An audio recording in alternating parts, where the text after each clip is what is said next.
Hello everyone, welcome to selection road map YouTube channel. तो आज है पीवाईक्यू सीरीज का डे 3 एंड इस वीडियो में हम सीजीएल 2025 में जितने भी एंटोनिम्स आए हैं उनको कवर करेंगे। थोड़ा सा पीवाईक्यू सीरीज के बारे में मैं बता दूं तो हम इसमें एडुकेटी द्वारा जितने भी एग्जाम लगी हैं उनकी कंप्लीट वोकैब को कवर कर रहे हैं वन बाय वन। तो सबसे पहले हमने सीजीएल स्टार्ट करी है। तो सबसे पहले सीजीएल की कवर करेंगे, फिर सीपीओ की कवर करेंगे, फिर स्टेनो की कवर करेंगे एंड फिर उसके बाद में सीएचएसएल की करेंगे, फिर उसके बाद में एमटीएस की करेंगे एंड उसके बाद में दिल्ली पुलिस एचसीएम की करेंगे। इस टाइप से जितने भी एग्जाम दी हैं एडुकेटी ने उन सब की आपको वो कैब मिलेगी इस सीरीज में। एंड अगर कोई भी क्वेश्चन को मैं आपको रीड आउट करता हूँ, इससे पहले आपको खुद से अटेम्प्ट करना है एंड उसके बाद में आपका एक्सप्लेनेशन देखना है। तो चलिए विदाउट वेस्टिंग टाइम सबसे पहले क्वेश्चन पे चलते हैं। तो फर्स्ट क्वेश्चन आपका यहाँ पर दिखाई दे रहा होगा एंड थोड़ा सा मैं आपको बता दूं, यहाँ पर ऊपर कॉर्नर में सबसे पहले आपको exam name, exam date and shift दिख रही होगी, जिससे कि आपको same as it is question आपके सामने लाया है। एंड इसको पीपीटी को बनाने में काफी मेहनत लगती है, तो थोड़ा वीडियो के नीचे हाइप का ऑप्शन होगा, उसको उस पर क्लिक कर दें एंड लाइक एंड शेयर तो आपको करना ही है। ठीक है, तो सबसे पहला वर्ड है फ्यूसेंट। फ्यूसेंट का एंटोनिम्स बताना है आपको। तो ऑप्शन नंबर ए है फीबल, ऑप्शन नंबर बी है रोबस्ट, ऑप्शन नंबर सी है powerful and option number D है स्ट्रॉन्ग। तो सबसे पहले मैं आपको बता दूं फ्यूसेंट का मीनिंग क्या होता है। तो फ्यूसेंट का मीनिंग होता है पावरफुल। कोई भी व्यक्ति जिसका ग्रेट इन्फ्लुएंस हो या पावरफुल हो उसको बोलते हैं फ्यूसेंट। अब यहाँ पर ऑप्शन नंबर ए में ए से स्टार्ट करते हैं। तो ऑप्शन नंबर ए है फीबल। फीबल का मतलब क्या होता है? फीबल का मीन होता है वीक। कोई भी व्यक्ति वीक है उसको फीबल बोलते हैं।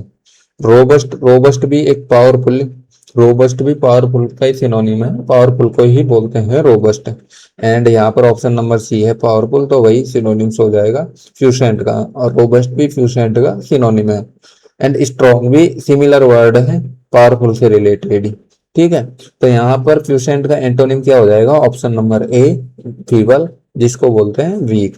तो इनकी एक बार मैं ब्रीफ से एक्सप्लेन कर देता हूँ मीनिंग। तो फ्यूसेंट का इंग्लिश मीनिंग होता है हैविंग ग्रेट पावर और इन्फ्लुएंस।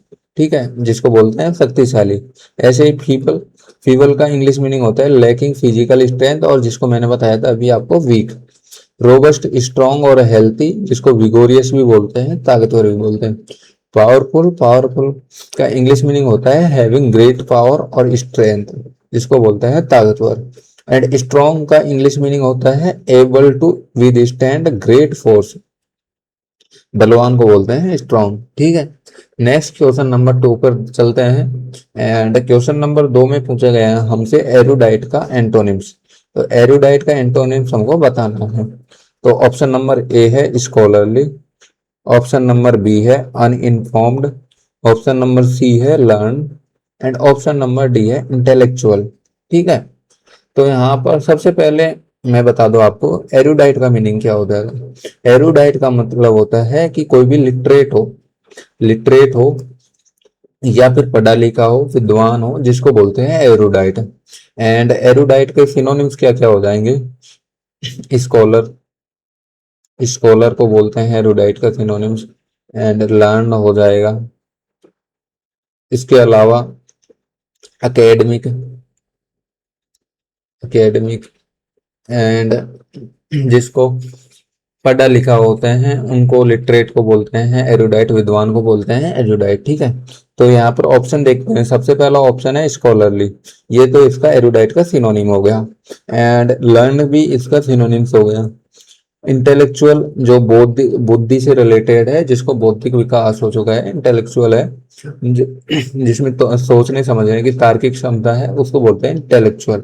ठीक है, एंड अनइनफॉर्म्ड का मतलब क्या होता है? Lack of information, lack of info, उसको बोलते हैं अनइनफॉर्म्ड। जिसको समझ, ना समझ या समझ की कमी, नॉलेज की कमी, नॉलेज की कमी बोल सकते हो, नॉलेज की कमी। ठीक है, उसको बोलते हैं अनइनफॉर्म्ड। तो एरुडाइट का एंटोनिम क्या हो जाएगा? Uninformed, option number B. अब इसको एक्सप्लेनेशन देख लेते हैं इसका। तो एरुडाइट का इंग्लिश मीनिंग हो जाएगा हैविंग और शोविंग ग्रेट नॉलेज। विद्वान या ज्ञानी को बोलते हैं एरुडाइट। ऐसे ही स्कॉलरली इसका सिनोनिम्स है और लर्नड इसका सिनोनिम्स है। इंटेलेक्चुअल का इंग्लिश मीनिंग होता है रिलेटिंग टू इंटेलेक्ट, इसको बोलते हैं बौद्धिक। और अनइन्फॉर्म्ड का इंग्लिश मीनिंग होता है नॉट हैविंग नॉलेज और इन्फो। अज्ञानी और अनजान को बोलते हैं, अज्ञानी को बोलते हैं अनइन्फॉर्म्ड। ठीक है, नेक्स्ट क्वेश्चन पे चलते हैं, क्वेश्चन नंबर 3। क्वेश्चन नंबर 3 है यहाँ पर इनकोमियम। इनकोमियम का हमको एंटोनिम बताना है। तो ऑप्शन नंबर ए है पेनेजेरिक, ऑप्शन नंबर बी है फ्रेज, ऑप्शन नंबर सी है कास्टिगेशन, ऑप्शन नंबर डी है ट्रिब्यूट। तो सबसे पहले इनकोमियम का मीनिंग क्या होता है? किसी भी किसी भी व्यक्ति की आप किसी स्पीच में, भाषण में फ्रेज कर रहे हो, तारीफ कर रहे हो, उसको बोलते हैं इनकोमियम, मतलब फ्रेज करना, तारीफ करना। ठीक है। और पैनेजेरिक का भी मतलब होता है किसी भी स्पीच में फ्रेज कर रहे हो, किसी की तारीफ कर रहे हो, उसको ही बोलते हैं पैनेजेरिक, जो कि इनकोमियम का ही सिनोनिम है। एंड फ्रेज का मतलब भी तारीफ करना होता है, और ट्रिब्यूट का मतलब होता है किसी को भी श्रद्धांजलि देना, श्रद्धांजलि देना। एंड ट्रिब्यूट का एक मीनिंग और होता है, आप किसी की डेथ के बाद में कोई स्पीच दे रहे हो, उसमें उसकी तारीफ कर रहे हो, प्रेज कर रहे हो, उसको बोलते हैं ट्रिब्यूट करना। ठीक है। और कास्टिगेशन, कास्टिगेशन का मीनिंग होता है किसी की क्रिटिसिज्म, किसी को क्रिटिसाइज करना, क्रिटिसिज्म को बोलते हैं।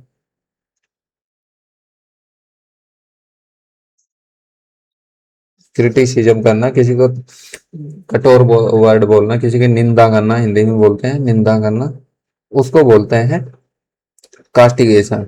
तो इनकोमियम का एंटोनिम्स क्या हो जाएगा? कास्टिगेशन। एंड बाकी तीनों आप देखोगे तो सिनोनिम्स हैं। ठीक है, तो इनकी एक्सप्लेनेशन देख लेते हैं एक बार आप। इनकोमियम इनकोमियम का इंग्लिश मीनिंग होता है स्पीच और राइटिंग दैट फ्रेज, किसी का गुणगान करना, प्रशंसा करना। पैनेजेरिक का मतलब भी सेम होता है, पब्लिक स्पीच इन फ्रेज, किसी की तारीफ करना। प्रेज का मतलब तो आप जानते हो, तारीफ करना। ट्रिप एंड कास्टिगेशन, कास्टिगेशन का मतलब होता है सेवर क्रिटिसिज्म और पनिशमेंट, किसी का तिरस्कार करना, फटकार लगाना, क्रिटिसाइज करना, किसी को निंदा करना, उसको बोलते हैं कास्टिगेशन। एंड ट्रिब्यूट, ट्रिब्यूट का इंग्लिश मीनिंग है एन एक्ट और गिफ्ट शोविंग रेस्पेक्ट, किसी की रेस्पेक्ट करना, किसी की डेथ के बाद में किसी की फ्रेज करना, उसको बोलते हैं ट्रिब्यूट करना। तो आपने देखा होगा कि जैसे सिद्धू मूसेवाले को ट्रिब्यूट किया है कपिल शर्मा ने। वो ट्रिब्यूट क्या होता है? उनकी प्रेज करते हैं डेथ के बाद में कहीं भी पब्लिक प्लेटफॉर्म पे, उसको बोलते हैं ट्रिब्यूट।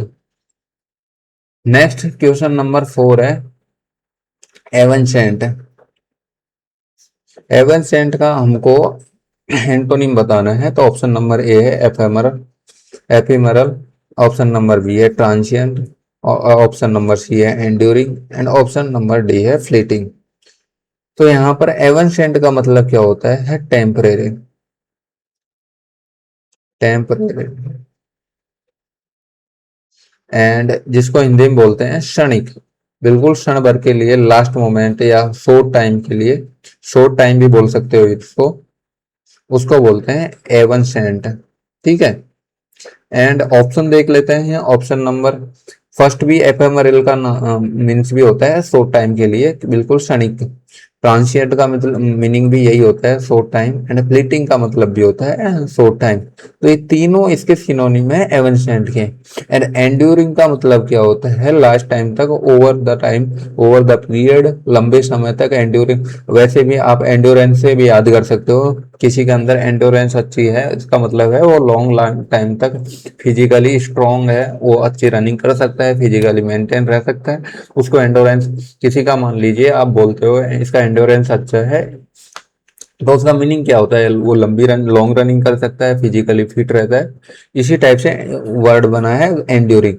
एंड्योरिंग का मतलब भी यही होता है long time, long last, over the period. ठीक है। तो यहाँ पर एवनसेंट का एंटोनिम क्या हो जाएगा? Option number C enduring. ठीक है। तो चलिए इनकी एक्सप्लेनेशन देख लेते हैं।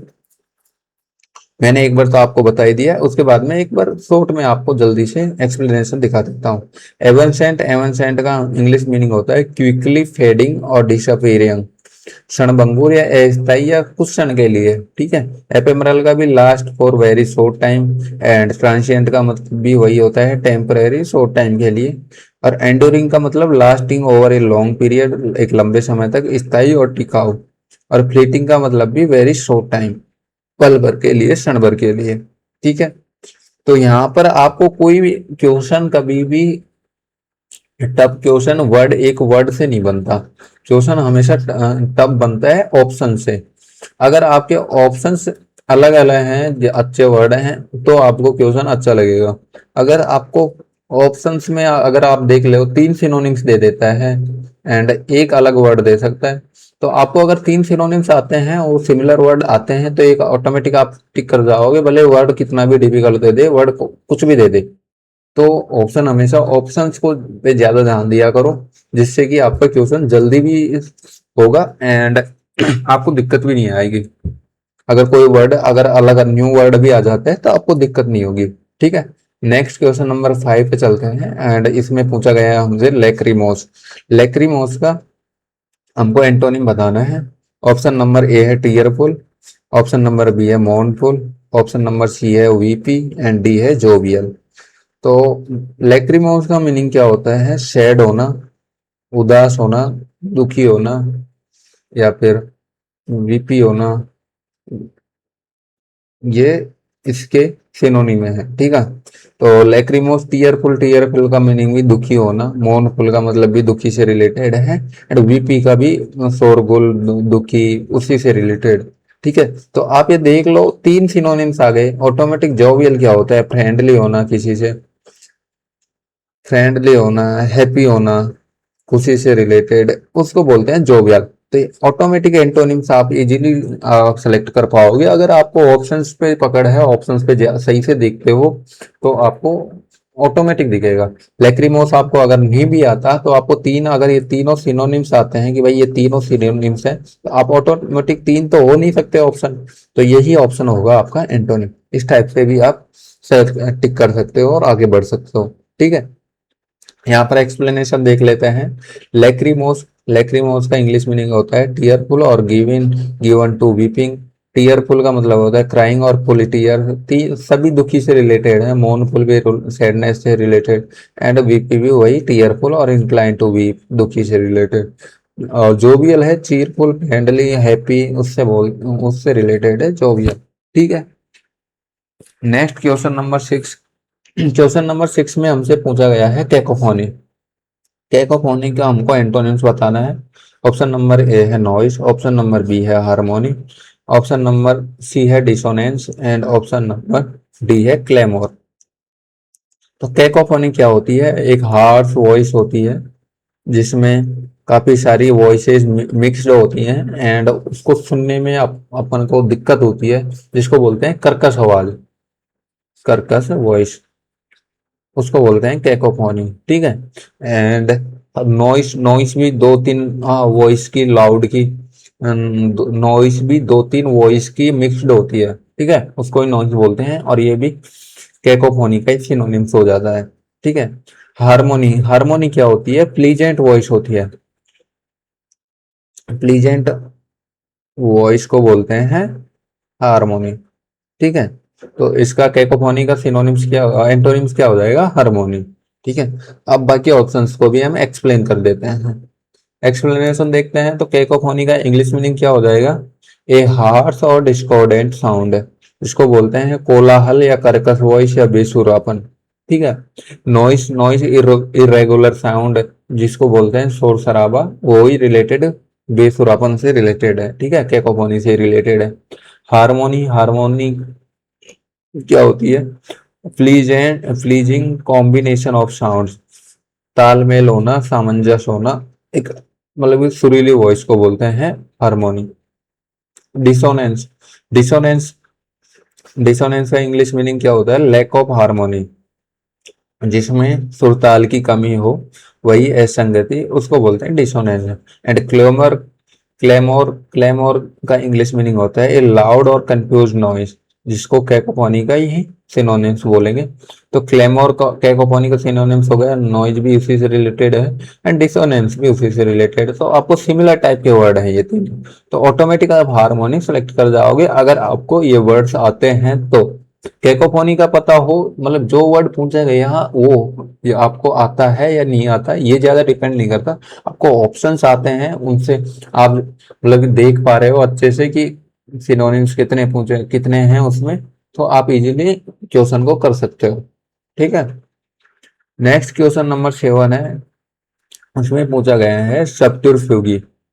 सब्टरफ्यूगी का सिनोनिम एंटोनिम बताना है। ऑप्शन नंबर ए है सिकेंडरी, ऑप्शन नंबर बी है कैंडर, ऑप्शन नंबर सी है ट्रिकरी और ऑप्शन नंबर डी है डिसेप्शन। तो सबसे पहले जो सब्टरफ्यूगी है उसका मीनिंग क्या होता है? डिसीव,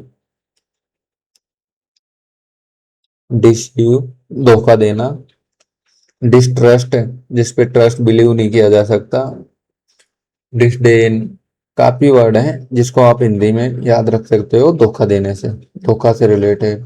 ठीक है। तो यहाँ पर ऑप्शन नंबर ए सिकेंडरी। सिकेंडरी को मैंने आपको देखो पता होगा फर्स्ट वीडियो में, शायद तीसरा वर्ड है सिकेंडरी। एंड उस इसका मीनिंग भी होता है धोखा देना किसी को ट्रिक यूज करके। ट्रिकरी का मतलब होता है किसी को धोखा देना, किसी को भी ट्रिक लगा के अपने गोल तक अचीव करना, उसको बोलते हैं ट्रिकरी। डिसेप्शन का मतलब तो धोखा देना होता ही है। तो ऑप्शन नंबर बी हो जाएगा आपका सब्टरफ्यूग का एंटोनिम। ठीक है। तो इस टाइप से आप क्वेश्चन को अटेम्प्ट कर सकते हो।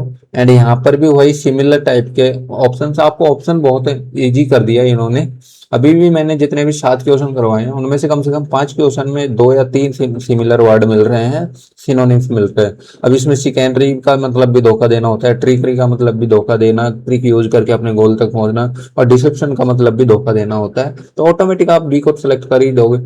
तो एक्सप्लेनेशन देख लेते हैं।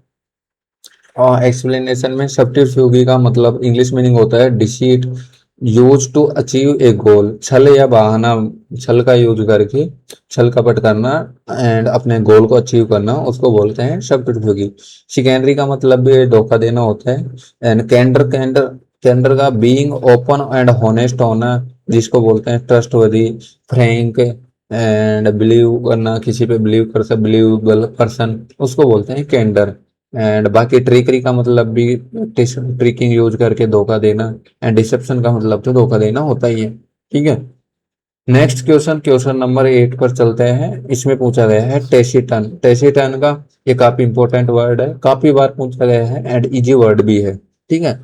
तो टेसिटन का हमको एंटोनिम बताना है। ऑप्शन नंबर ए है रिजर्व्ड, ऑप्शन नंबर बी है लोक्यूशियस, ऑप्शन नंबर सी है क्वाइट, ऑप्शन नंबर डी है अनकम्युनिकेटिव। तो टेसिटन का मतलब क्या होता है? साइलेंट, कोई भी व्यक्ति साइलेंट है, अनकम्युनिकेटिव है, जिसको बोलते हैं रिजर्व्ड, रिजर्व्ड है, या फिर अनकम्युनिकेटिव है, अनसोशिएबल है, अनचैटी है, जो कम बोलता है, उसको बोलते हैं टेसिटन। और इसका सिनोनिम्स हो जाएगा, रिजर्व सिनोनिम्स है। एंड क्वाइट, क्वाइट का मतलब भी क्या होता है? शांत करना, शांत होना, तो उसको भी बोलते हैं, ये भी इसका सिनोनिम्स है। ठीक है। क्वाइट भी। अनकम्युनिकेटिव, सोशल है, कम्युनिकेशन नहीं करता है, शांत रहता है, उसको बोलते हैं अनकम्युनिकेटिव। तो ये भी सिनोनिम्स हो गया। लॉक का मतलब क्या होता है? एक रूट वर्ड होता है लोक, इसका मीनिंग होता है बात, बोलने से रिलेटेड। लोक का बोलने से रिलेटेड होता है। और लोकेशियस, लोकेशियस मतलब टॉकेटिव, टॉकेटिव को बोलते हैं लोकेशियस। ठीक है। गैरुलस, काफी इंपोर्टेंट वर्ड है ये दोनों, गैरुलस एंड चैटी, गैबी, वर्डी, माउथी, बहुत सारे वर्ड होते हैं लोक्यूशियस के, जिसको हम रूट वर्ड में पढ़ते हैं। या फिर आप वैसे भी याद कर सकते हैं, 2 वर्ड तो याद कर लेना लोक्यूशियस के, गैरुलस एंड टॉकेटिव, इसको बोलते हैं लोक्यूशियस। एंड टेसिटन का एंटोनिम भी यही हो जाएगा, लोक्यूशियस। टेसिटन क्या होता है? रिजर्व, कम बोलने वाला, और लोक्यूशियस का मतलब क्या होता है? ज्यादा बोलने वाला, टॉकेटिव जरूरत से ज्यादा बोलने वाला। ठीक है। तो इसके एक्सप्लेनेशन देख लेते हैं। तो यहाँ पर मैंने टेसिटन का इंग्लिश मीनिंग बता ही दिया कि कम बोलने वाला, अल्प बासी, मौन, रिजर्व इन स्पीच। रिजर्व का मतलब भी स्लो या कम बोलने वाला। एंड लोकेशियस का मतलब बताई दिया, टॉकेटिव बातों नहीं, एंड क्वाइट शांत, और अनकम्युनिकेटिव नॉट विलिंग टू टॉक, किसी को बोलने की इच्छा नहीं है, शांत रहता है। नेक्स्ट क्वेश्चन नंबर 9 पे चलते हैं। एक्सटिरपेट का आपको एंटोनिम बताना है। तो सबसे पहला ऑप्शन है ऑप्शन नंबर ए, एक्सटर्मिनेट करना। ऑप्शन नंबर बी है एस्टेब्लिश। ऑप्शन नंबर सी है अप्रूट, एंड ऑप्शन नंबर डी है एरेडिकेट। तो सबसे पहले हम बात करते हैं एक्सटर्मिनेट क्या होता है। तो एक्सटर्मिनेट का मतलब होता है किसी चीज को डिस्ट्रॉय करना, बिल्कुल नष्ट करना, उसको बोलते हैं एक्सटर्मिनेट। ठीक है। तो यहाँ पर ऑप्शन नंबर फर्स्ट का मीनिंग भी होता है डिस्ट्रॉय करना, किसी चीज को जड़ से उखाड़ना। एंड एस्टेब्लिश का मतलब क्या होता है, पुनः स्थापित करना, किसी चीज को स्थापित करना, स्थापित करना, या फिर बेस तैयार करना वापिस, उसको बोलते हैं स्टेब्लिश। एराडिकेट का मतलब क्या होता है, राजगद्दी छोड़ना, उसको नष्ट करना, हटाना, डिस्ट्रॉय करना, इसका मतलब मीनिंग भी यही होता है एराडिकेट। ठीक है। एंड अप्रूट का मतलब भी यही होता है, जड़ से उखाड़ना, किसी चीज को बिल्कुल नष्ट कर देना, अप्रूट। ठीक है। तो एक्सटर्मिनेट, अप्रूट एंड एराडिकेट, ये तो एक्सटर्मिनेट के सिनोनिम्स हो गए। इनका तीनों का सिमिलर वर्ड मीनिंग होता है डिस्ट्रॉय करना, किसी चीज को नष्ट करना, किसी चीज को खत्म करना, बर्बाद करना। ठीक है। एंड एस्टेब्लिश का मतलब होता है किसी चीज को पुनः स्थापित करना, किसी चीज को स्टेब्लिश करना, किसी चीज का निर्माण करना, उसको बोलते हैं एस्टेब्लिश। तो ऑप्शन नंबर बी एक्सटर्पेट का एंटोनिम्स हो जाएगा। ठीक है।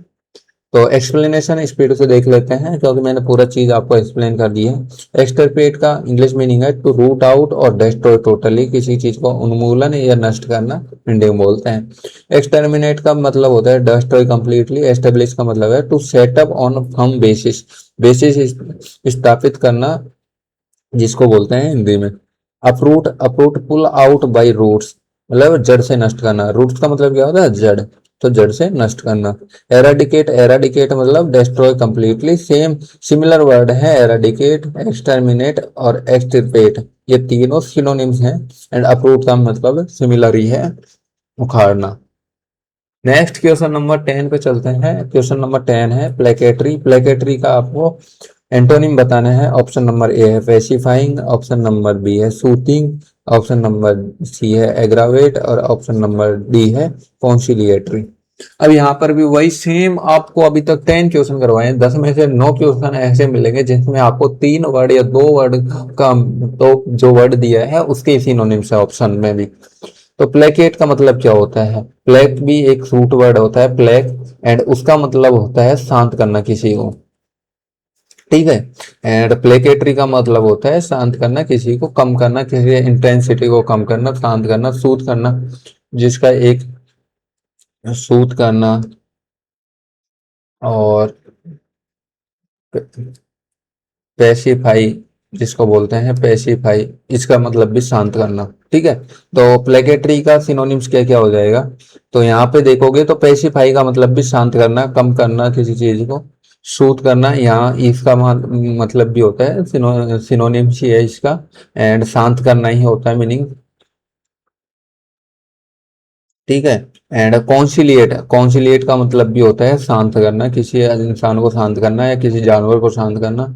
एंड आपको पता होगा एक ट्रैंकुलाइज, काफी फेमस वर्ड है, ट्रैंक्यूलाइज।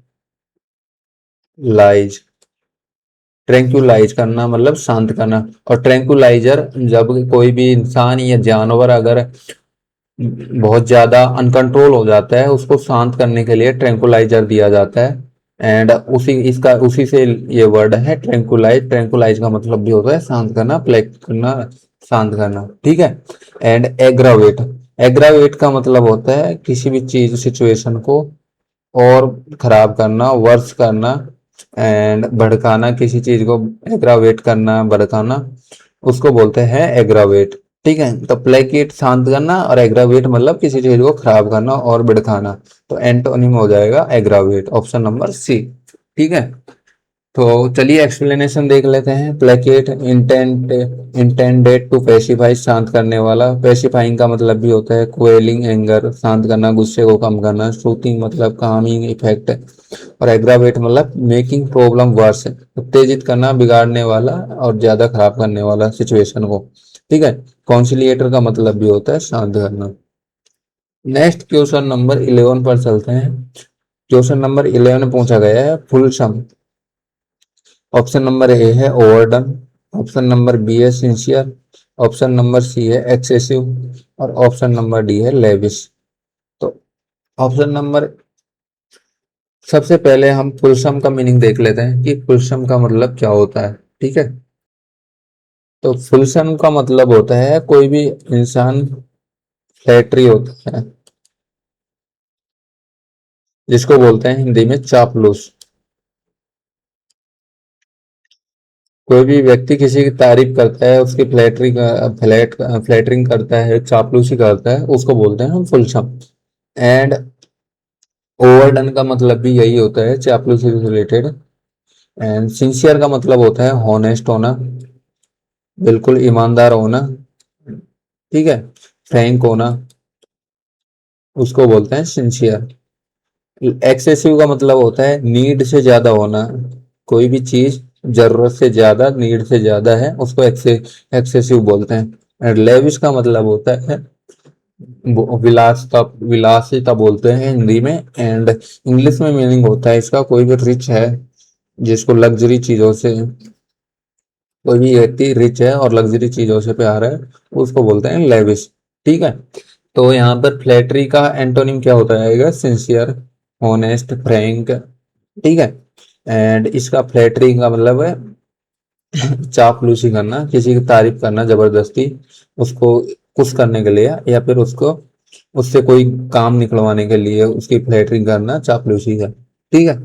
तो उसका एंटोनिम हो जाएगा सिंसियर, ऑनेस्ट, ईमानदार रहना, अपनी ड्यूटी ईमानदारी से करना। तो यहाँ पर आपको इसका इंग्लिश मीनिंग है एक्सेसिव एंड फ्लैटरिंग, चापलूसी भरा। ओवरडन का मतलब है एग्जैजरेट, सॉरी, ओवरडन का मतलब होता है एग्जैजरेट, किसी चीज सिचुएशन को और खराब करना या फिर भड़काना या फिर एग्रावेट करना। ओवरडन का मतलब भी एग्जैजरेट होता है। ठीक है। सिंसियर का मतलब बता दिया मैंने आपको, डिसीट से दूर रहना या फिर ईमानदार होना। एक्सेसिव मतलब more than necessary. And lavish मतलब रिच होना प्रचुर मात्रा में। क्वेश्चन नंबर 12 पे चलते हैं। क्वेश्चन नंबर 12 है मेंडाशियस। इसका आपको एंटोनिम बताना है। ऑप्शन नंबर है डिसऑनेस्ट, ऑप्शन नंबर बी है फ्रेडुलेंट, ऑप्शन नंबर सी है truthful and option number D है डिसीट।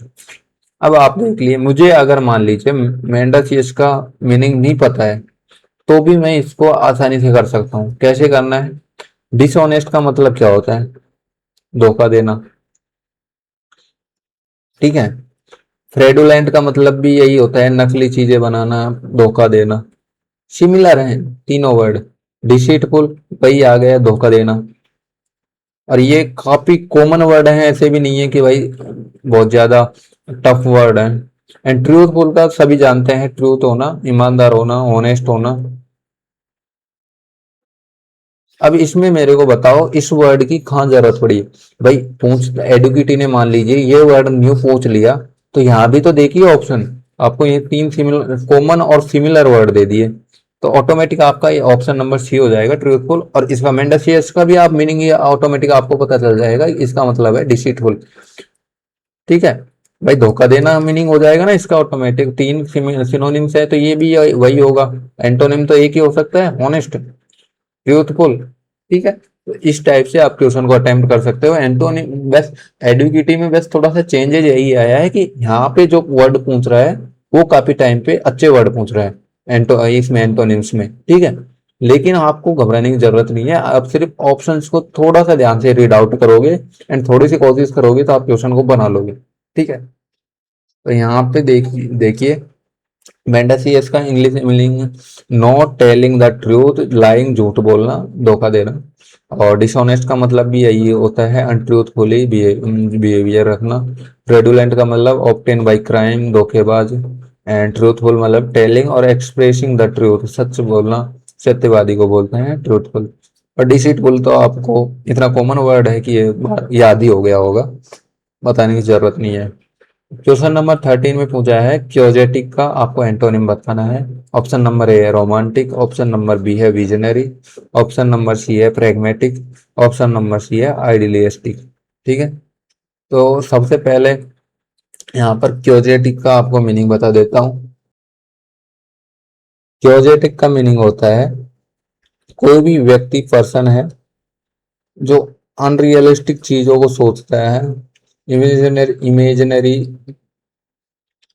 व्यक्ति है, मान लीजिए कोई भी इमेजिनेशन में रहता है, इमेजिनरी चीजें सोचता है, उसको बोलते हैं क्योजेटिक, इमेजिनरी होना। ठीक है, एंड रोमांटिक का मतलब क्या होता है, लव से रिलेटेड।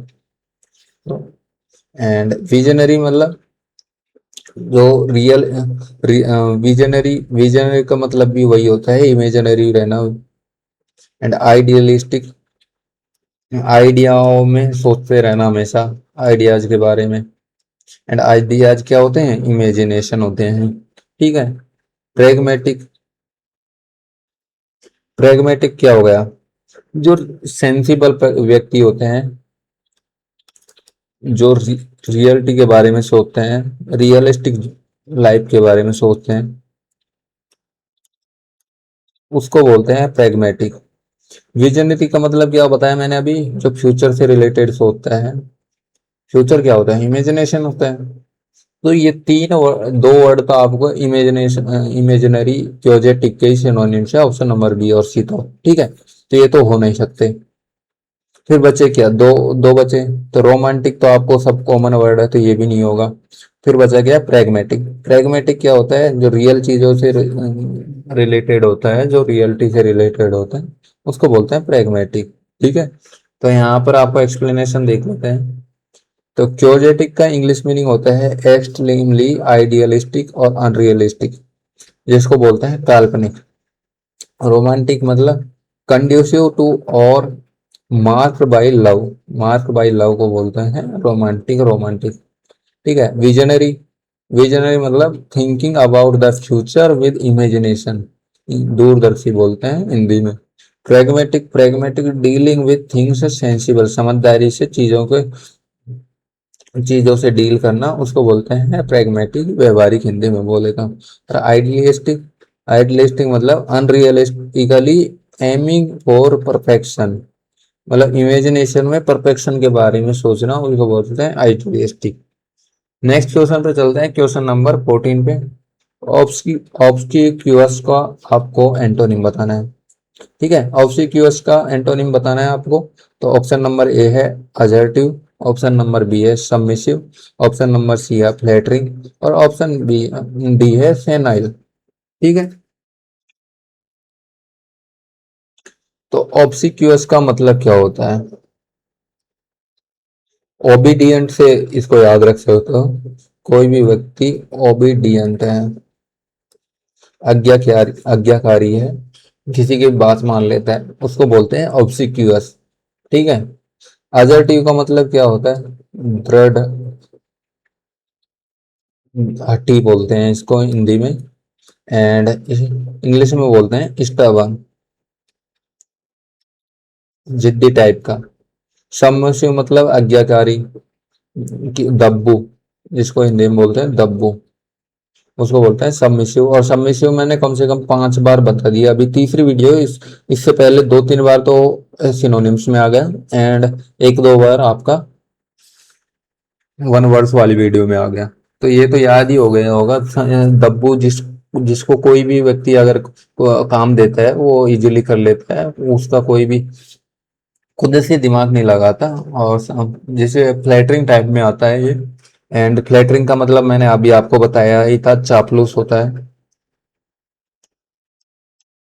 तो यहाँ पर सेनाइल का मतलब क्या होता है, सेनाइल एक बीमारी होती है, जो एज ज्यादा हो जाती है, एज के कारण, एज के बढ़ने के कारण होती है सेनाइल। जराग्रस्ता, जिसको बॉडी में जैसे बॉडी वर्क नहीं करती, उसको बोलते हैं सेनाइल टाइप की बीमारी होती है। ठीक है, तो ऑब्सिक्यूअस का मतलब क्या होता है? आज्ञाकारी, इजीली मान जाने वाला। एंड एजर्टिव का मतलब होता है दृढ़ निश्चयी, जो आसानी से मानता नहीं किसी की बात, उसको बोलते हैं हठी को, जिद्दी को, उसको बोलते हैं अजर्टिव। तो ऑप्शन नंबर ए ऑब्सिक्यूअस का एंटोनिम्स हो जाएगा। ठीक है, तो एक्सप्लेनेशन देख लेते हैं एक बार। ऑब्सिक्यूअस का इंग्लिश मीनिंग होता है ओबीडियंट और attentive to an excessive degree. चापलूस या आज्ञाकारी को बोलते हैं ऑब्सिक्यूअस। ठीक है। Assertive, having a confident and forcefully personality, दृढ़ निश्चयी या मुखर या फिर हठी बोलते हैं उसको। समझ बताई दिया मैंने आपको। विनम्र बोल होता है, कोई भी किसी की बात मान लेता है। फ्लैटरिंग मतलब फुल ऑफ फ्रेज, किसी की चापलूसी भरा। And senile, showing weakness of age, जब एज ज्यादा हो जाती है, जब वीकनेस आती है, वो बॉडी को काम नहीं करती, उसको बोलते हैं, जिसको जराग्रस्त, मतलब ये बीमारी भी होती है, जराग्रस्त बोलते हैं उसको। नेक्स्ट क्वेश्चन, क्वेश्चन नंबर 15 है। तो पूछा गया है सोपोरिफिक, सोपोरिफिक का अपने को एंटोनिम बताना है। तो ऑप्शन नंबर ए है स्टिमुलेटिंग, ऑप्शन नंबर बी है ड्राउसी, ऑप्शन नंबर सी है sleep inducing and option number D है सेडेटिव। तो यहाँ पर सोरोफिक, इस सोपोरिफिक का आपको एंटोनिम बताना है। तो सबसे पहले सोपोरोफिक का मीनिंग क्या होता है वो देख लेते हैं। एंड ड्राउसी भी सिमिलर टाइप की, सिमिलर टाइप का वर्ड ही है। इस ये भी स्लीप से रिलेटेड है, जो नींद नहीं लेते, जो जिसको हिंदी में बोलते हैं उनीदार है ना, जिसको नींद नहीं आती पूरी तरीके से, और उसको बोलते हैं ड्राउसी। तो यहाँ पर ये तीन वर्ड तो नींद से रिलेटेड है, लेकिन ये ड्राउसी वर्ड एंड यहाँ पर सेडेटिव वर्ड, सेडेटिव वर्ड तो आपने फिर भी सुन लिया होगा, लेकिन ड्राउसी वर्ड यहाँ पर आपको नया लगेगा। ठीक है, और यहाँ सोपोरोफिक भी वर्ड आपको नया लगेगा। ठीक है ना। और स्टिमुलेटिंग मतलब एनर्जी होना, किसी के अंदर एनर्जी, एनर्जाइज होना। एंड इससे रिलेटेड है ये स्टिमुलेटिंग। तो यहाँ पर सारे नींद से रिलेटेड हैं, आलस से रिलेटेड, एंड यहाँ पर स्टिमुलेटिंग एनर्जी से रिलेटेड है। तो यहाँ पर ऑप्शन नंबर ए हो जाएगा एंटोनिम सोपोरोफिक का। ठीक है, तो आपको ये सोपोरोफिक एंड ड्राउसी को जरूर नोट डाउन कर लेना अपनी नोटबुक में, क्योंकि दोनों वर्ड अच्छे वर्ड है। तो सोपोरोफिक का इंग्लिश मीनिंग देख लेते हैं। टेंडिंग टू इंड्यूस ड्राउसीनेस और स्लीप, जिसको बोलते हैं निद्राजनक। निद्राजनक का मतलब क्या होता है? नींद लाने वाला। स्टेमुलेटिंग, स्टेमुलेटिंग एनकरेजिंग और अराउजिंग इंटरेस्ट और एनर्जी, उत्तेजक बोलते हैं उसको। ड्राउसी, ड्राउसी का इंग्लिश मीनिंग होता है स्लीपी और लेथर्जिक, मतलब कि घातक और नींद आने वाली, जिसको नींद इंड्यूसिव बोलते हैं। एंड स्लीपिंग का, स्लीप इंड्यूसिंग का मतलब होता है क्योजिंग स्लीप, नींद लाने वाला। और सेडेटिव, सेडेटिव प्रमोटिंग काम और स्लीप, वही सेम चीज है। सेडेटिव भी नींद लाने के लिए ही दी जाती है, जो मेडिसिन है सेडेटिव। ठीक है। Next question number 16, ओप्यूगन। ओप्यूगन का आपको एंटोनिम्स बताना है। तो ऑप्शन नंबर ए है क्वेश्चन, ऑप्शन नंबर बी है डिफेंड, ऑप्शन नंबर सी है dispute and option number D है चैलेंज। तो ओप्यूगन का मतलब क्या होता है? किसी को चैलेंज देना।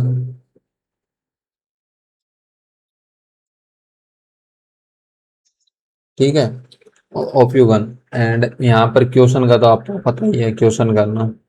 एंड डिफेंड करना मतलब क्या होता है? किसी चीज, किसी व्यक्ति को डिफेंड करना, किसी को बचाना किसी चीज से, उसको बोलते हैं डिफेंड करना। एंड डिस्प्यूट मतलब कि कोई झगड़ा, झगड़ा की जड़ या डिस्प्यूट, कोई झगड़ा है, उसको बोलते हैं डिस्प्यूट। तो यहाँ पर ओप्यूगन का मतलब होता है डिफेंड का एंटोनिम्स होता है ये हमेशा। एंड इसको चैलेंज से, चैलेंज करना किसी को, किसी से क्वेश्चन करना, उस टाइप का है ओप्यूगन वर्ड। एंड डिफेंड करना, उसको किसी को भी, मान ले किसी व्यक्ति पे, इस टाइप से समझ लीजिए आप। कोई व्यक्ति है, उस पे क्वेश्चन उठ रहे हैं, उस पे चैलेंज उठ रहे हैं, और कोई व्यक्ति उस पर डिफेंड करता है, उसके क्वेश्चंस को दबाता है, या फिर उसको मतलब डिफेंड करता है, मतलब उस चीज से उन क्वेश्चनों के आंसर देता है और उससे बचाता है उसको। तो उसका तो मतलब हो गया डिफेंड करना। एंड ऑफ्यूगन का मतलब हो गया वो क्वेश्चन उठ रहे हैं जो चैलेंज कर रहे हैं वो स्टार्टिंग के, उसको तो बोलते हैं ऑफ्यूगन। एंड जो बाद में बचाता है उसको बोलते हैं डिफेंड करना, किसी को बचाना। ठीक है, तो इस टाइप से इसका एंटोनिम्स ये है। तो एक्सप्लेनेशन देख लेते हैं। ऑप्यूगन का इंग्लिश मीनिंग है टू डिस्प्यूट, क्वेश्चन और कॉम्बैट, विरोध करना या खंडन करना। क्वेश्चन का तो आस्क क्वेश्चन, प्रश्न करना। डिफेंड का मतलब है to resist and attack and protect, रक्षा करना, बचाव करना। नेक्स्ट डिस्प्यूट, डिस्प्यूट मतलब आर्ग्यू अबाउट, विवाद का मतलब विवाद होना, झगड़ा होना, उसको बोलते हैं dispute. And challenge, invite someone to contest, चुनौती देना। देख कॉमन वर्ड है यहाँ पे, चैलेंज भी कॉमन वर्ड है, डिस्प्यूट भी कॉमन वर्ड है, क्वेश्चन भी कॉमन वर्ड है, एंड डिफेंड भी आपको आप काफी बारी आम बोलचाल में यूज करते हो। तो सिर्फ वर्ड ऑप्यूगन नया पूछा गया है, बाकी सारे वर्ड कॉमन है। लेकिन इसमें क्या है कि जैसे ऐसा नहीं है कि तीन ऑप्शन या दो ऑप्शन सिनोनिम दे दिया आपने एक टिक कर दिया। इसमें अगर आपको ऑप्यूगन का मीनिंग नहीं आता तो ऑप्शन क्वेश्चन नहीं कर पाओगे आप। ठीक है, तो चलिए नेक्स्ट क्वेश्चन पे चलते हैं। तो कुछ क्वेश्चन इस टाइप के भी आ जाते हैं। क्वेश्चन नंबर 17 में पूछा है डेम्यूर का हमको एंटोनिम बताना है। ऑप्शन नंबर ए है एग्री, ऑप्शन नंबर बी है अपोज, ऑप्शन नंबर सी है ऑब्जेक्ट, ऑप्शन नंबर सी है डी है रजिस्ट। ठीक है, तो सबसे पहले हम डेम्योर का मीनिंग जान लेते हैं। तो डेम्योर का मतलब होता है कोई भी व्यक्ति जिस पर जो डाउट हो, जिस पर क्वेश्चन उठ रहे हो,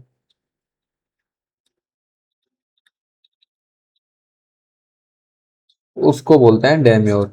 एंड एग्री का मतलब सहम, मतलब इस डाउट का मतलब क्या होता है, किसी से सहमत नहीं है, किसी पे क्वेश्चन उठ रहे हैं या फिर डाउट है उस पे, उसको बोलते हैं डेम्योर। एग्री का मतलब क्या है, एग्री मतलब सहमत होना। एंड अपोज का मतलब विरोध करना, कॉमन वर्ड है, इसका ज्यादा मीनिंग बताने की जरूरत नहीं है। एंड ऑब्जेक्ट, रजिस्ट, रेसिस्ट का मतलब, रजिस्ट का मतलब क्या होता है, किसी का सामना करना। तो यहाँ पर तो डेम्योर का मतलब तो हो गया डाउट करना किसी पे, किसी पे क्वेश्चन उठाना, किसी से सहमत नहीं होना, ये मीनिंग हो गया डेम्योर का। एंड ऑप्शन नंबर एक क्या दिख रहा है यहाँ पर, एग्री होना, सहमत होना, तो इसका एंटोनिम्स हो जाएगा ऑप्शन नंबर ए, एग्री होना। ठीक है, तो यहाँ पर एक्सप्लेनेशन देख लेते हैं। एक्सप्लेनेशन में डेम्योर का इंग्लिश मीनिंग है टू रेज डाउट्स और ऑब्जेक्शंस, एजिटेट, जिसको बोलते हैं हेजिटेट होना, हिचकिचाना, किसी चीज को करने से पहले सहमत नहीं होना। एंड एग्री का मतलब होता है to have the same opinion. Oppose, oppose का मतलब होता है टू बी हॉस्टाइल, झगड़ा, विरोध, अपोज करना, विरोध करना। एंड ऑब्जेक्ट, ऑब्जेक्ट का तो आपको पता ही है, से समथिंग टू एक्सप्रेस अपोजिशन, किसी का विरोध प्रकट करना, सेम ही होता है अपोज का मतलब और ऑब्जेक्ट का मतलब भी। रजिस्ट, रजिस्ट का मतलब होता है with stand the action of, सामना करना किसी का। तो क्वेश्चन, चलिए नेक्स्ट क्वेश्चन पे चलते हैं, क्वेश्चन नंबर 18 पे। जेनी, आपसे वर्ड पूछा गया है जेनी का एंटोनिम। तो ऑप्शन नंबर ए है सेंसिबल, ऑप्शन नंबर बी है बाइजरी, ऑप्शन नंबर सी है क्लाउनिश, एंड ऑप्शन नंबर डी है एसेंट्रिक। आपको एक चीज बता दूं मैं, अब अगर आपको जेनी, जेनी का वर्ड नहीं आता है तो अब ऑप्शन देखोगे यहाँ पे, तो पहला सेंसिबल है और दूसरा है बाइजरी। बाइजरी का मतलब होता है स्ट्रेंज, एंड इसी का ही सिनोनिम्स होता है एसेंट्रिक। तो ये दोनों सिनोनिम्स होते हैं। अब ये दोनों तो हो नहीं सकते, अब इन या तो होगा इनका अपोजिट, या फिर होगा कोई इन दोनों में से। तो यहाँ पर देखोगे तो आपको ये सेंसिबल बाय जरी का एंटोनिम्स दिखेगा। एंड मोस्ट प्रोबेबली ज्यादातर पीवाईक्यू में ऐसे ही आपको क्यों आंसर मिलेंगे जिनमें दो ऑप्शन, अगर सिमिल दो ऑप्शन में सिनोनिम्स दे रखे हैं और एक उनका अपोजिट है, तो वही ज्यादातर क्वेश्चन आपका आंसर होगा। ठीक है, अब यहाँ पर एक्सप्लेनेशन देख लो। जेनी, जेनी का इंग्लिश मीनिंग होता है एम, एम्यूसिंगली, अनकन्वेंशनल और आइडियोसिंक्रेटिक। इसका मतलब क्या होता है, मुंह के हास्यपूर्ण, मतलब अटपटा। अटपटा का मतलब क्या होता है, स्ट्रेंज, स्ट्रेंज को भी तो क्या बोलते हैं अपन, अजीब, अटपटा। एंड वही सिनोनिम बाइजरी का भी होता है। बाइजरी का मतलब भी होता है स्ट्रेंज, एंड एसेंट्रिक का मतलब भी होता है स्ट्रेंज। ठीक है, अजीब। एंड क्लाउनिश का मतलब क्या होता है? यहाँ पर क्लाउनिश का मतलब होता है पुलिस इन ए कॉमिकल वे, जोकर जैसा होना, क्लाउनिश। एंड सेंसिबल का मतलब क्या होता है? हैविंग और शोविंग गुड सेंस, मतलब समझदार होना, विवेक को यूज में लेना, उसको बोलते हैं सेंसिबल। तो एक क्वेश्चन कैसे अटेम्प्ट किया है मैंने? सिर्फ ऑप्शंस के थ्रू। तो इस टाइप से आपको ऑप्शन को अटेम्प्ट करना सीखना है पीवाईक्यू के थ्रू। पीवाईक्यू सीरीज का मतलब ही क्या रहेगा अगर आप इससे कुछ सीख नहीं रहे हो? वर्ड तो सीखने ही है नए। जैसे अभी आपको क्लाउनिश वर्ड नहीं आता तो आपने नोटबुक में नोट कर लिया इसका इंग्लिश मीनिंग, या फिर हिंदी भी कर लिया। इसी टाइप से जेनी वर्ड है, अगर आपके लिए नया वर्ड है तो इसको आपको नोट डाउन कर लेना है। बाइजरी एंड एसेंट्रिक का भी कॉमन वर्ड है, सेंसिबल कॉमन वर्ड है। तो इस टाइप से जो वर्ड आपको नया लगे उसको आपको नोट डाउन कर लेना है। इसीलिए मैं इसको एक्सप्लेनेशन वाले को एक्सप्लेन करके बताता हूँ मैं। ठीक है। Next question number 19। इंसेंसेंट आपसे पूछा गया है, इसका एंटोनिम्स बताना है। तो ऑप्शन नंबर ए है कांस्टेंट, ऑप्शन नंबर बी है सीजलेस, ऑप्शन नंबर सी है intermittent, and option number D है परपेचुअल। तो सबसे पहले देख लेते हैं इंसेंसेंट का मीनिंग क्या। तो इसका मीनिंग होता है कॉन्टिन्यूअस, कॉन्टिन्यूअस, लगातार, जिसको हिंदी में बोलते हैं लगातार। एंड कांस्टेंट का मतलब भी होता है कंटिन्यूअस, लगातार। तो ये इसका सिनोनिम्स होगा। सीज का मतलब क्या होता है? आपने अगर, क्या नाम है उसको, प्रभास की मूवी देखी होगी तो सीज फायर लगाया था लास्ट में। उसमें सीज का मतलब क्या होता है? रोकना, किसी चीज को रोकना, वॉर को रोकना, या किसी भी चीज को रोकना। और सीज लेस का मतलब क्या होता है? लगातार, बिना रुके, कांस्टेंट, कॉन्टिन्यूअसली। परपेचुअल का मतलब क्या होता है? नेवर एंडिंग, किसी की चीज की एंडिंग नहीं है, शाश्वत, इटर्नल है। इसका सिनोनिम्स होता है इटर्नल। ठीक है। एंड इंटरमिटेंट का मतलब क्या होता है? रुक रुक कर, कोई भी चीज है इरेगुलर हो रही है, रेगुलर नहीं हो रही है, इरेगुलर हो रही है, उसको बोलते हैं इंटरमिटेंट। एंड ये चीज, इंटरमिटेंट का मतलब होता है कॉन्टिन्यूअस, और इंटरमिटेंट का मतलब होता है इरेगुलर। तो इसका इंटोनिम्स हो जाएगा इंटरमिटेंट। ठीक है। तो ऑप्शंस का एक्सप्लेनेशन देख लेते हैं। इंसेंट का मतलब होता है कंटिन्यूइंग विदाउट पॉज और इंटरप्शन। वैसे ही कांस्टेंट का मतलब लगातार होता है, सीजलेस का मतलब कंटिन्यूअस, लगातार होता है, इंटरमिटेंट मतलब ऑक्यूरिंग एट इरेगुलर इंटरवल्स, रुक रुक कर होने वाला। एंड परपेचुअल का मतलब नेवर एंडिंग और चेंजिंग, मतलब शाश्वत, इटरनल बोलते हैं इसको।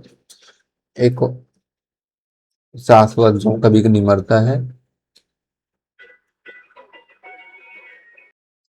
फ्रिक्वेंट का मतलब होता है टेस्टी,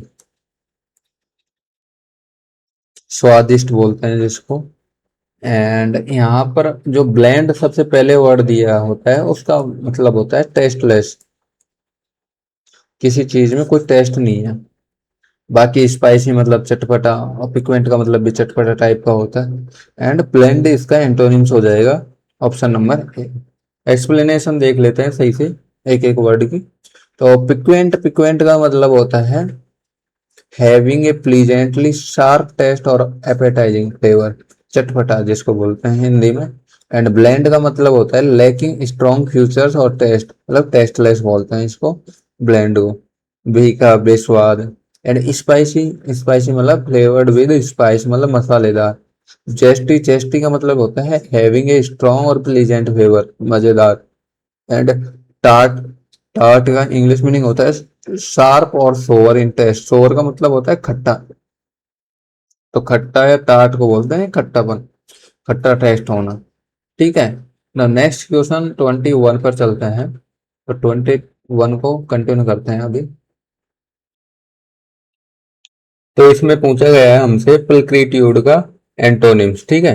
तो प्लक्रेट्यूड का एंटोनिम क्या होगा, आपको नीचे चार ऑप्शंस में से बताना है। ऑप्शन नंबर ए है ग्रेस, ऑप्शन नंबर बी है उगलीनेस, ऑप्शन नंबर सी है charm and option number D है ब्यूटी, ठीक है। तो यहाँ पर सबसे पहले हम देख लेते हैं प्लक्रेट्यूड का मीनिंग क्या होता है। तो प्लक्रेट्यूड का मीनिंग होता है ब्यूटीफुल, ठीक है, ब्यूटीफुल या सुंदर, हिंदी में बोल सकते हो सुंदर, ठीक है। एंड यहाँ पर ऑप्शन देखते हैं तो ऑप्शन ए ग्रेस, ग्रेस का मतलब भी सुंदर से रिलेटेड है, चार्म का भी सुंदर से रिलेटेड है, एंड यहाँ पर ब्यूटी का भी सुंदर से रिलेटेड ही आता है। ब्यूटी का मतलब भी सुंदर ही होता है, चार्म का मतलब भी अट्रैक्टिव होता है, एंड ग्रेस का भी डिलाइटफुल और अट्रैक्टिव ही होता है। उगलीनेस का मतलब होता है बदसूरत। तो प्लक्रीट्यूड का एंटोनिम ऑप्शन नंबर बी हो जाएगा, ठीक है। अभी इनकी एक्सप्लेनेशन देख लेते हैं। तो प्लक्रीट्यूड मतलब ब्यूटी से रिलेटेड है, ग्रेस मतलब सिंपल एलिगेंस जिसको बोलते हैं शिष्ट या कृपा, and ugliness, ugliness the quality of being unattractive जिसको बोलते हैं बदसूरती, एंड चार्म, चार्म है द पावर और क्वालिटी ऑफ डिलाइटिंग, आकर्षक जिसको आकर्षण बोलते हैं चार्म, ठीक है। एंड ब्यूटी का मतलब आप जानते हो सुंदर। नेक्स्ट क्वेश्चन नंबर 22 में पूछा गया है इनकॉरिजिबल का एंटोनिम बताना है। ऑप्शन नंबर ए है क्रॉनिक, ऑप्शन नंबर बी है deep rooted, and option number C है habitual, and option number D है रिक्लेमेबल। तो सबसे पहले हम बात करें तो इनकॉरिजिबल का मतलब क्या होता है। तो इनकॉरिजिबल मतलब कोई भी ऐसी चीज जिसको सुधारा ना जा सके। क्या बोला मैंने, इनकॉरिजिबल का मीन्स होता है कोई भी ऐसी चीज जिसको सुधारा ना जा सके, ठीक है। एंड यहाँ पर ऑप्शन देखे होंगे तो क्रॉनिक मतलब लंबे समय से, हैबिचुअल मतलब एक ही काम को सेम बार बार रिपीट करना। तो और रिक्लेमेबल का मतलब क्या होता है, रिक्लेम मतलब दोबारा क्लेम कर सकते हो, दोबारा सुधार सकते हो उस चीज को। तो इनकॉरिजिबल का एंटोनिम हो जाएगा ऑप्शन नंबर डी, ठीक है। अब एक एक की एक्सप्लेनेशन देख लेते हैं। तो सबसे पहले देखते हैं इनकॉरिजिबल का इंग्लिश मीनिंग हो जाएगा नॉट एबल टू करेक्टेड और इम्प्रूव। मैंने भी यही बताया था कि जिस कोई भी चीज जिसको सुधारा ना जा सके उसको बोलते हैं incorrigible. And chronic, chronic long lasting दीर्घकालिक को बोलते हैं chronic. Deep rooted firmly established मतलब गहराई से जुड़ा हुआ, डीप रूटेड का मतलब रूट मतलब जड़ तक जुड़ा। हैबिचुअल, हैबिचुअल डन कंसिस्टेंटली मतलब कि कोई भी चीज कोई भी आदत जिसको बार बार रिपीट करता है इंसान उसको बोलते हैं हैबिचुअल। एंड रिक्लेमेबल मतलब कैपेबल ऑफ बीइंग रिफॉर्म्ड और रिकवर्ड, सुधारने योग्य जिसको सुधारा जा सके उसको बोलते हैं रिक्लेमेबल, ठीक है। नेक्स्ट क्वेश्चन नंबर 23 पर चलते हैं। क्वेश्चन नंबर 23 में हमसे पूछा गया है एब्रोगेट का एंटोनिम। एब्रोगेट का एंटोनिम बताना है। ऑप्शन नंबर ए है एबोलिश, ऑप्शन नंबर बी है रिवॉक, ऑप्शन नंबर सी है uphold, and option number D है अनल। तो सबसे पहले एब्रोगेट का मतलब क्या होता है, एब्रोगेट का मतलब होता है किसी चीज को त्याग देना, ठीक है। एंड यहाँ पर ऑप्शन देख लेते हैं तो एबोलिश का मतलब भी डिस्ट्रॉय करना, त्याग देना, रिवोक का मतलब भी सिमिलर ही होता है, तो ये दोनों सिनोनिम्स है, एबोलिश एंड रिवोक। और अपहोल्ड का मतलब क्या होता है, किसी को सपोर्ट करना, ठीक है। और यहाँ पर क्या था, त्याग देना या फिर किसी का सपोर्ट मत नहीं करना, तिरस्कार करना एब्रोगेट का मतलब, एंड अपहोल्ड का मतलब है सपोर्ट करना। तो एंटोनिम हो जाएगा एब्रोगेट का, ठीक है। अब नीचे एक्सप्लेनेशन देख लेते हैं। एब्रोगेट का इंग्लिश मीनिंग होता है टू रिपील और do away with a law और राइट, रद्द करना, समाप्त करना, त्यागना, ठीक है। एबोलिश का मतलब क्या होता है, फॉर्मली पुट टू एंड, समाप्त करना किसी को, लॉ को या किसी भी चीज को। एंड रिवोक का मतलब भी सिमिलर ही होता है, निरस्त करना लॉ को किसी को या फिर किसी चीज को समाप्त करना। अपहोल्ड का मतलब होता है कि कन्फर्म करना या सपोर्ट करना समथिंग, कोई भी लॉ है उसको सपोर्ट करना या फिर उसको कन्फर्म करना। एनल, एनल का मतलब होता है डिक्लेयर इनवैलिड, इनवैलिड घोषित करना उसको, अमान्य करना एनल, इसको याद रखना, ठीक है। नेक्स्ट क्वेश्चन नंबर 24 पर चलते हैं। 24 में हमसे पूछा है रिवरेंस। रिवरेंस का एंटोनिम बताना है। ऑप्शन नंबर ए है रेस्पेक्ट, ऑप्शन नंबर बी है डिवोशन, ऑप्शन नंबर सी है कंटेम्प्ट, ऑप्शन नंबर डी है वर्शिप। तो सबसे पहले यहाँ पर रिवरेंस का देख लेते हैं मीनिंग क्या होता है।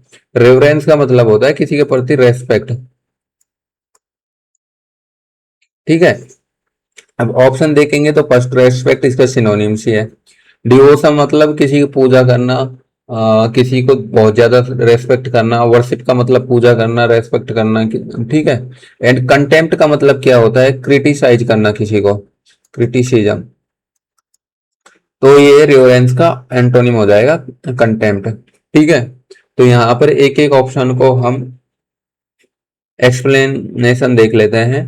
तो रिवरेंस का इंग्लिश मीनिंग है डीप रेस्पेक्ट फॉर समवन और समथिंग। श्रद्धा या आदर या रेस्पेक्ट होना किसी के प्रति। रेस्पेक्ट का आपको पता ही है, सम्मान किसी के प्रति। एंड डिवोशन मतलब डिवोशन लव, लॉयल्टी और एंथुसियाज्म, भक्ति निष्ठा को बोलते हैं डिवोशन। कंटेम्प्ट का मैंने आपको बता ही दिया, किसी के प्रति क्रिटिसिज्म, तिरस्कार या अपमान की फीलिंग होना। एंड वर्शिप का मतलब किसी को पूजा करना, divine by being, reverence offered to a divine being. पूजा करना, आराधना करना वर्शिप का मतलब होता है। ठीक है, नेक्स्ट क्वेश्चन 25 में हमसे पूछा है इनकैंडेसेंट का हमको एंटोनिम बताना है। ऑप्शन नंबर ए है डस्की, ऑप्शन नंबर बी है रेस्प्लेंडेंट, ऑप्शन नंबर सी है ग्लिस्टेनिंग एंड ऑप्शन नंबर डी है फुलजेंट। ठीक है, तो सबसे पहले हम देख लेते हैं इनकैंडेसेंट का मीनिंग क्या होता है। तो जब हम इनकैंडेसेंट का मीनिंग देखते हैं तो इसका मीनिंग होता है लाइट से रिलेटेड, लाइट से रिलेटेड, चमक या चमकीला। ठीक है, एंड यहाँ पर ऑप्शन नंबर फर्स्ट ही मिलेगा आपको। डस्की मतलब ब्लर, ब्लरी, शोडी, जिसको बोलते हैं धुंधला। तो ये लाइट से रिलेटेड है एंड ये धुंधला से रिलेटेड है, लाइट कम से ब्लर से रिलेटेड। तो ऑप्शन ए ही इसका एंटोनिम हो जाएगा। ठीक है, अब एक एक की एक्सप्लेनेशन देख लेते हैं। सबसे पहला है इनकैंडेसेंट का इंग्लिश मीनिंग। तो emitting light has a result of being heated, मतलब चमकीला या प्रदीप्त। प्रदीप्त चमकीला का ही सिनोनिम्स है। नेक्स्ट डस्की, डस्की मतलब डार्किश और सोडी, शेडोई, शेडोई, ब्लड, ब्लड भी लिख सकते हो यहाँ पर, धुंधला जिसको बोलते हैं।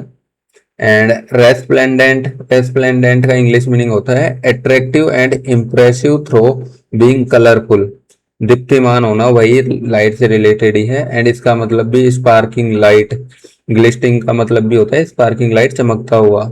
एंड फुलजेंट का मतलब भी मीन्स क्या होता है, डेजलिंग ब्राइटली, मतलब तेजस्वी, किसी का अंदर चमक होती है उसको बोलते हैं तेजस्वी। नेक्स्ट क्वेश्चन नंबर 26 पर चलते हैं। 26 में हमसे पूछा गया है टर्पिट्यूड का एंटोनिम। ऑप्शन नंबर ए है डिप्रेविटी, डेप्रेविटी, ऑप्शन नंबर बी है वाइस, ऑप्शन नंबर सी है morality and option number D है सिन। ठीक है, तो यहाँ पर टर्पिट्यूड का मतलब क्या होता है। टर्पिट्यूड का मतलब होता है रॉन्ग, मतलब कि भ्रष्ट, कोई भी व्यक्ति भ्रष्ट है उससे रिलेटेड होता है टर्पिट्यूड। कोई प्रिंसिपल्स को, कोई मोरलिटी नहीं होती है उसको बोलते हैं टर्पिट्यूड। एंड यहाँ पर ऑप्शन देखोगे आप, अगर आप ऑप्शन नंबर सी, तो सीधा ही मोरलिटी से, नैतिकता से रिलेटेड है, तो इसका डायरेक्ट एंटोनिम हो जाएगा मोरलिटी। ठीक है, ये टर्पिट्यूड का मतलब भ्रष्टता से रिलेटेड है, तो डायरेक्ट यहाँ पर इसका एंटोनिम्स आपको दिखेगा option number C morality. Explanation देख लेते हैं एक एक वर्ड की। तो टर्पिट्यूड, टर्पिट्यूड का मीनिंग होता है डिप्रेविटी, मतलब भ्रष्टता। और यहाँ पर ऑप्शन ए इसका सिनोनिम्स ही दे रखा है, करप्शन से रिलेटेड ही होता है टर्पिडिटी। एंड वाइस का मतलब क्या होता है, इमोरल और वीक बिहेव, नैतिक पतन, और इसको भी भ्रष्ट, नैतिक पतन, दुर्गुण। यहाँ पर ये भी इसका जैसे डिप्रेविटी नैतिक पतन है, जैसे वाइस का भी मतलब दुर्गुण कोई के अंदर, सदगुण एक तो होता है सदगुण जिसके अंदर अच्छे गुण हो, और एक होता है दुर्गुण, तो वाइस को बोलते हैं दुर्गुण। ठीक है, मोरलिटी प्रिंसिपल्स कंसर्न राइट और रॉन्ग बिहेवियर। ऐसे प्रिंसिपल जो नैतिकता बोलते हैं उसको हिंदी में। ऐसे प्रिंसिपल्स जो कंसर्न करते हैं अच्छे बिहेवियर और रॉन्ग बिहेवियर के बारे में बताते हैं, उनको बोलते हैं मोरलिटी। ठीक है। और सिन, सिन का इंग्लिश मीनिंग है एन इमोरल एक्ट, जिसको बोलते हैं पाप। ठीक है। नेक्स्ट क्वेश्चन, क्वेश्चन नंबर 27 पर चलते हैं। तो इसमें पूछा गया है हमसे लेसिट्यूड का एंटोनिम। ऑप्शन नंबर ए है एग्जाउसेशन, ऑप्शन नंबर बी है एपैथी, ऑप्शन नंबर सी है विगोर, एंड ऑप्शन नंबर डी है लेथर्जी। तो सबसे पहले हम देख लेते हैं लेसिट्यूड का मीनिंग क्या होता है। ठीक है। तो लेसिट्यूड का मतलब मीन्स होता है डल होना,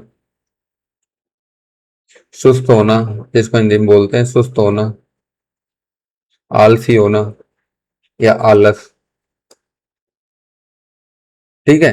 एंड यहाँ पर ऑप्शन ए देखते हैं तो एग्जाउशन का मतलब भी होता है थका होना, थका हुआ।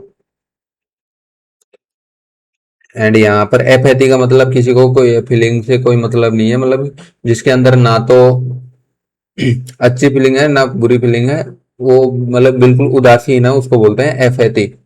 और लेथर्जिक, लेथर्जी मतलब इसको बोलते हैं हार्मफुल लेथर्जिक को।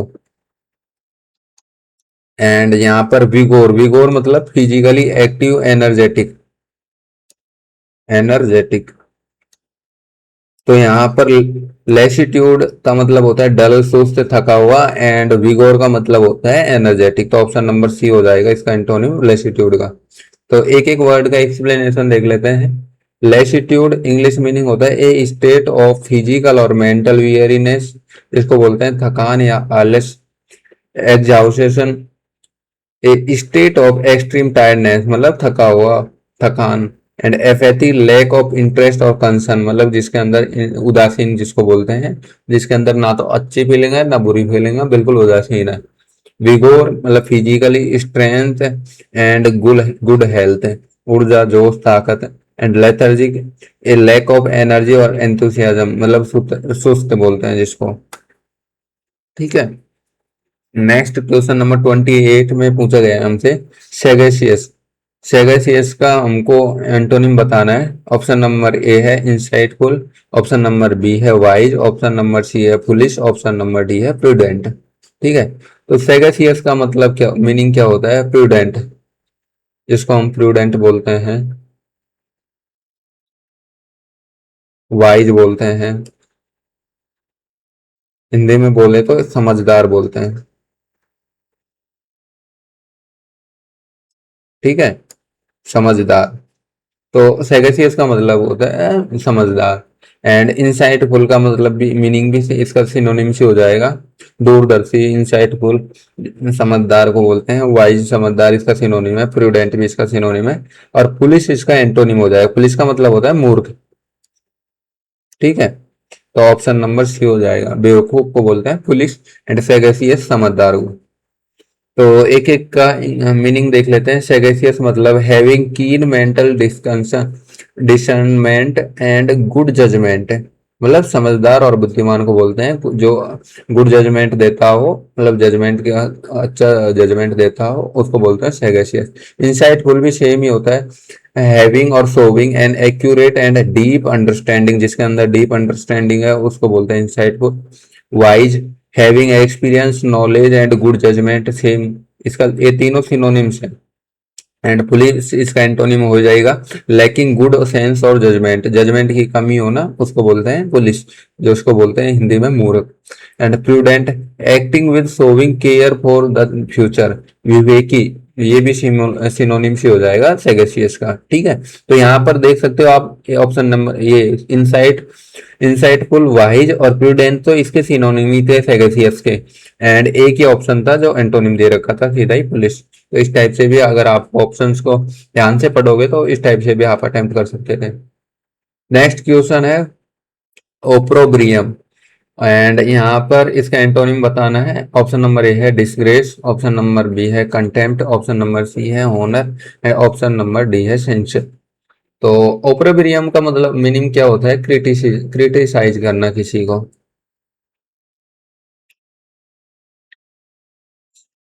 क्रिटिसिज्म, ठीक है, निंदा करना जिसको बोलते हैं। एंड इसे डिस्ग्रेस का भी निंदा करना होता है, कंटेम्प्ट का भी किसी को क्रिटिसाइज करना, सेंसर का भी क्रिटिसाइज करना किसी को, एंड होनर का मतलब किसी का सम्मान करना, किसी की तारीफ करना। तो ऑप्शन नंबर सी हो जाएगा ऑप्रोब्रियम का एंटोनिम, ठीक है। तो यहाँ पर एक बार वापस मैं आपको इसका एक्सप्लेनेशन बता देता हूँ। ऑप्रोब्रियम मतलब हार्श क्रिटिसिज्म या सेंसर, मतलब अपमान या कलंक, इस जिसको बोलते हैं निंदा करना किसी की। डिस्ग्रेस का मतलब भी सेम ही है, लॉस ऑफ रेपुटेशन और रेस्पेक्ट का अपनी खोना। Contempt the feeling that someone is worthless, तिरस्कार करना जिसको बोलते हैं। होनर हाई रेस्पेक्ट और एस्टीम मतलब सम्मान या प्रतिष्ठा। सेंसर का मतलब भी होता है एक्सप्रेस सेवरी डिसअप्रूवल, डिसअप्रूवल देना, किसी की निंदा करना। ये तो यहाँ पर देखोगे तो सेंसर, कंटेम्प्ट और डिस्ग्रेस ऑप्रोब्रियम के सिनोनिम्स हैं। Only antonym honour option number C दे रखा था, उसको ही आपको टिक करके आगे बढ़ना था, ठीक है। नेक्स्ट क्वेश्चन है, नेक्स्ट हमसे पूछा गया है रिपल्जेंट का हमको एंटोनिम बताना है। ऑप्शन नंबर ए है डल, ऑप्शन नंबर बी है रेडियंट, ऑप्शन नंबर सी है gleaming and option number D है ल्यूमिनियस, ठीक है। तो सबसे पहले हमको वर्ड का मीनिंग चाहिए, तो रिपल्जेंट का मीनिंग क्या होता है वो देख लेते हैं। तो रिपल्जेंट का मीनिंग होता है ब्राइटली, लाइटली, चमक से रिलेटेड ओवरऑल। और आपने देखा होगा कि काफी सारे क्वेश्चन एक तो चमक से रिलेटेड, लाइट से रिलेटेड, स्पार्किंग से रिलेटेड पूछे गए हैं, एंड क्रिटिसिज्म और प्रेज से बहुत सारे क्वेश्चन पूछे गए हैं। तो इनके जितने भी एंटोनिम सिनोनिम्स हैं उनको जरूर रख लेना, ठीक है। अब यहाँ पर देखोगे तो डल का मतलब सुस्त, जिसमें कम लाइट होती है उसको बोलते हैं। रेडियंट का मतलब भी चमकदार होता है, लाइट से रिलेटेड। ल्यूमिनियस का मतलब कि भी लाइट से रिलेटेड होता है। ग्लेमिंग का मतलब भी लाइट से रिलेटेड होता है। और डल का मतलब कम प्रकाश होना, डल होना। तो ऑप्शन नंबर ए ही रिपल्जेंट का एंटोनिम्स हो जाएगा। बाकी सारे लाइट से ही रिलेटेड वर्ड है, मतलब सिनोनिम टाइप के ही हैं रिपल्जेंट के। एक ही ऑप्शन, ऑप्शन नंबर ए है डल, जो कि इसका एंटोनिम हो जाएगा। इनकी एक्सप्लेनेशन देख लेते हैं। रिपल्जेंट मतलब शाइनिंग और ब्राइटली, रेडियंट दीप्तिमान और तेजोमय जिसको बोलते हैं। एंड डल मतलब लैकिंग ब्राइटनेस, विविडनेस, विविडनेस मतलब ये भी लाइट से रिलेटेड है, फीका जिसको बोलते हैं। एंड साइन जिसमें साइन की कमी हो, lacking shine. And radiant, radiant shining brightly, ये भी रिलेटेड है लाइट से, चमकदार होना। Gleaming shining brightly specially with reflect light, reflect जब लाइट रिफ्लेक्ट करती है वो ज्यादा चमकता है वो वस्तु, तो उससे रिलेटेड है ग्लीमिंग। एंड ल्यूमिनियस का मतलब भी होता है emitting bright light, bright light emit होना, प्रकाश पड़ना किसी चीज पर, ठीक है। तो नेक्स्ट क्वेश्चन, क्वेश्चन नंबर 31 पर चलते हैं। और इसमें पूछा गया ऑब्ड्यूरेट का हमको एंटोनिम बताना है। ऑप्शन नंबर है कलवस, ऑप्शन नंबर बी है यील्डिंग, ऑप्शन नंबर सी है adamant, and option number D है हार्डन्ड। तो ऑब्ड्यूरेट का मतलब होता है स्टबन, स्टबन, स्टबन मतलब जिद्दी,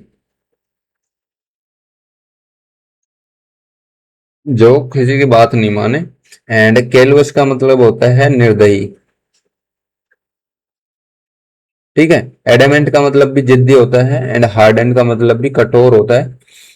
और इल्डिंग का मतलब क्या होता है? इल्डिंग का मतलब होता है किसी भी चीज को आप किसी भी सिचुएशन में डाल सकते हो, किसी चेंजेस कर सकते हो, उसको बोलते हैं इल्डिंग। और ये होता है जिद्दी, जिसको आप बिल्कुल चेंज नहीं कर सकते हो। और इस इल्डिंग के अंदर आप, इल्डिंग का मीनिंग होता है कि आप इसको किसी भी आकार में डाल सकते हो, चेंजेस कर सकते हो। तो ऑप्शन नंबर बी एंटोनिम हो जाएगा ऑब्ड्यूरेट का, ठीक है। एक्सप्लेनेशन देख लेते हैं। ऑब्ड्यूरेट मतलब stubbornly refusing to change one's opinion, अपने ओपिनियन को चेंज नहीं करता है, उसको बोलते हैं हठी जिद्दी, ठीक है। और केलवस, केलवस का मतलब showing no care of for others, मतलब कठोर हृदय होना, निर्दयी होना। इल्डिंग, इल्डिंग मतलब compliant and ready to submit, झुकने वाला, लचीला, जिसको, हाँ लचीला वर्ड नहीं आ रहा था, लचीला होता है इल्डिंग का मीनिंग हिंदी में, है ना। अडेमेंट, अडेमेंट का इंग्लिश मीनिंग होता है रिफ्यूजिंग टू बी परसुएडेड, जिसको बोलते हैं अटल, वही सेम यहाँ पर देखोगे तो देखो ऑब्ड्यूरेट का सिनोनिम एडेमेंट भी सिनोनिम्स हो जाएगा। हार्डन मतलब मेड टू टफ और रेजिस्टेंट, खड़ा हुआ। तो एडेमेंट इसका सिनोनिम्स हो गए, केलोस निर्दयी हो गया, और हार्डन कठोर हो गया, और एक के ऑप्शन है इल्डिंग मतलब लचीला। ठीक है, तो अपन को कठोर से जिद्दी से उसका एंटोनिम बताना था, तो इल्डिंग हो जाएगा। ठीक है ना। नेक्स्ट क्वेश्चन नंबर 32 है। इसमें पूछा गया है पुसिलेनिमस।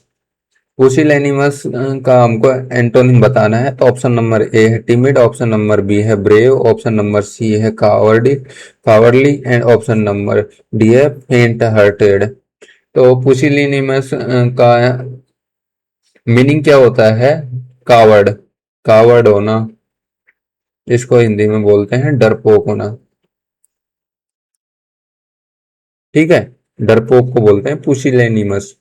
एंड यहाँ पर टिमिड का मतलब भी डरपोक होता है, कावर्डली का मतलब भी डरपोक होता है, पेंटेट्राइड का मतलब भी डरपोक होता है, और ब्रेव का मीनिंग होता है बहादुर होना, निडर होना, बहादुर होना, निडर होना। ठीक है, तो ऑप्शन नंबर बी हो जाएगा इसका एंटोनिम।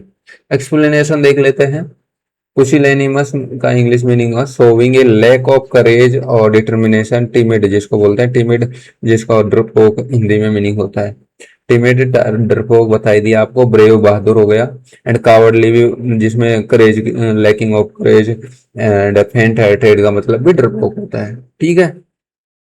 नेक्स्ट क्वेश्चन नंबर 33 में हमसे पूछा गया है वोसिफेरस का आपको एंटोनिम बताना है। तो ऑप्शन नंबर ए है नॉइजी, ऑप्शन नंबर बी है लाउड, ऑप्शन नंबर सी है साइलेंट, ऑप्शन नंबर डी है बोस्टेरस। तो यहाँ पर देखोगे वो वोसिफोरस का मतलब, अब यहाँ पे वोसी से ही याद कर देख सकते हो कि वोसी मतलब वॉइस से रिलेटेड है, तो लाउड वॉइस को बोलते हैं वोसिफेरस। ठीक है, लाउड वॉइस। एंड यहाँ पर नॉइज भी लाउड वॉइस होती है, लाउड तो यहाँ पर दे ही रखा है बोस्चरस। और एंड साइलेंट, यहाँ पर आप देखोगे शांत होना, बिल्कुल साइलेंट। तो इसका एंटोनिम तो ऑप्शन नंबर सी हो जाएगा, वोसिफेरस का साइलेंट है। यहाँ पर लाउड वॉइस एंड यहाँ पर शांत। एक्सप्लेनेशन देखेंगे तो वोसिफेरस का इंग्लिश मीनिंग होता है क्राइंग आउट नॉइजली, मतलब मुखर या कोलाहलपूर्ण, जिसको बोलते हैं शोरगुल, हल्ला होना, नॉइज नॉइज होना। एंड नॉइजी का मतलब भी making a lot of noise, शोरगुल वाला। एंड लाउड का मतलब प्रोड्यूसिंग मच वॉल्यूम, जोर से, जिसको शोरगुल ही बोल सकते हो। एंड साइलेंट का मतलब नॉट स्पीकिंग और मेकिंग नॉइज, मतलब बिल्कुल कोई कुछ नहीं बोलना, शांत रहना, उसको बोलते हैं silent. Boisterous, noisy, energetic and cheerful, उछल कूद भरा, बोस्चेरस का मीनिंग हो गया। ठीक है। नेक्स्ट क्वेश्चन 34 पर चलते हैं। तो इसमें पूछा गया है फ्लूटिव का हमको एंटोनिम बताना है। ऑप्शन नंबर ए है कोवर्ट, ऑप्शन नंबर बी है स्नेकी, ऑप्शन नंबर सी है open, and option number D है स्टील्थी। फ्लूटिव का मतलब क्या होता है, मीनिंग क्या होता है? गुप्त रखना किसी चीज को, गुप्त रखना। ठीक है, सीक्रेट रहना। ठीक है ना। एंड यहाँ पर कोवर्ट का मीनिंग भी ये इसी से रिलेटेड है, सीक्रेट से रिलेटेड। और स्नीकी मतलब टेढ़ा मेढ़ा और गुप्त रखना। स्टील्थी मतलब चोरी, चोरी करना, चुराया हुआ। एंड ओपन मतलब फ्रैंक होना, ऑनेस्ट होना।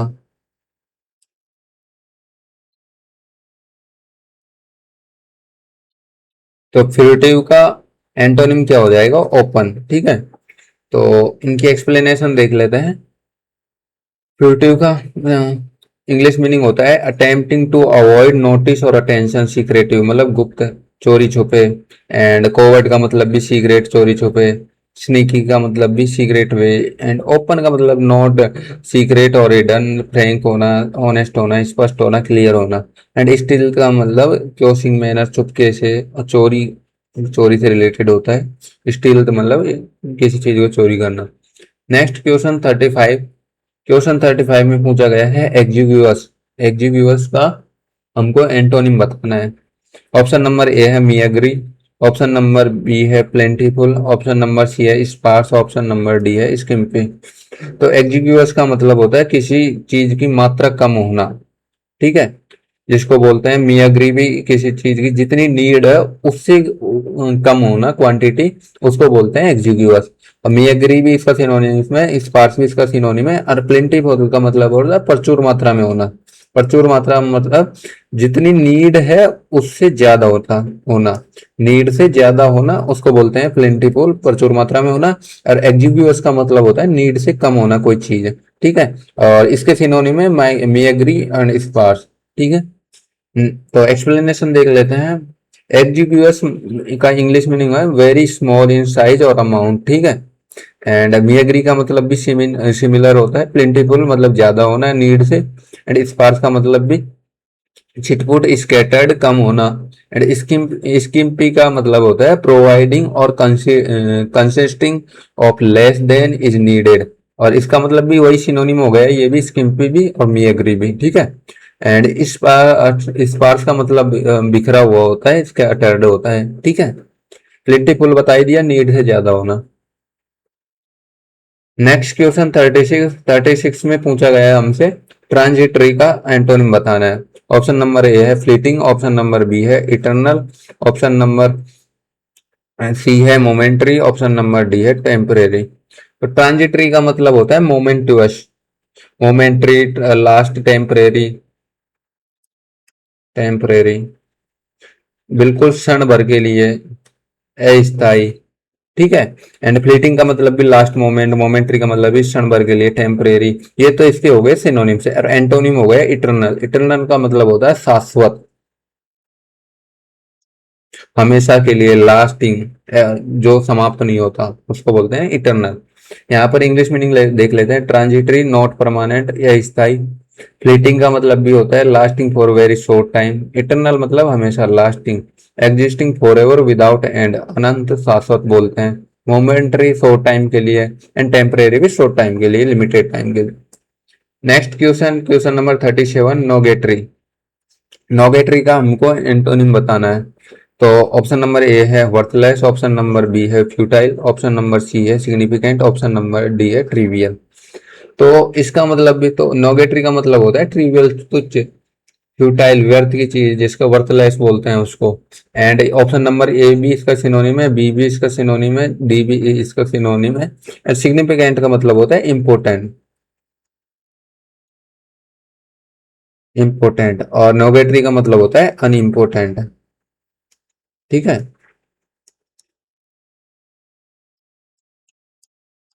तो यहाँ पर इसका नोगेटरी का एंटोनिम क्या होता है? ऑप्शन नंबर सी सिग्निफिकेंट, ठीक है।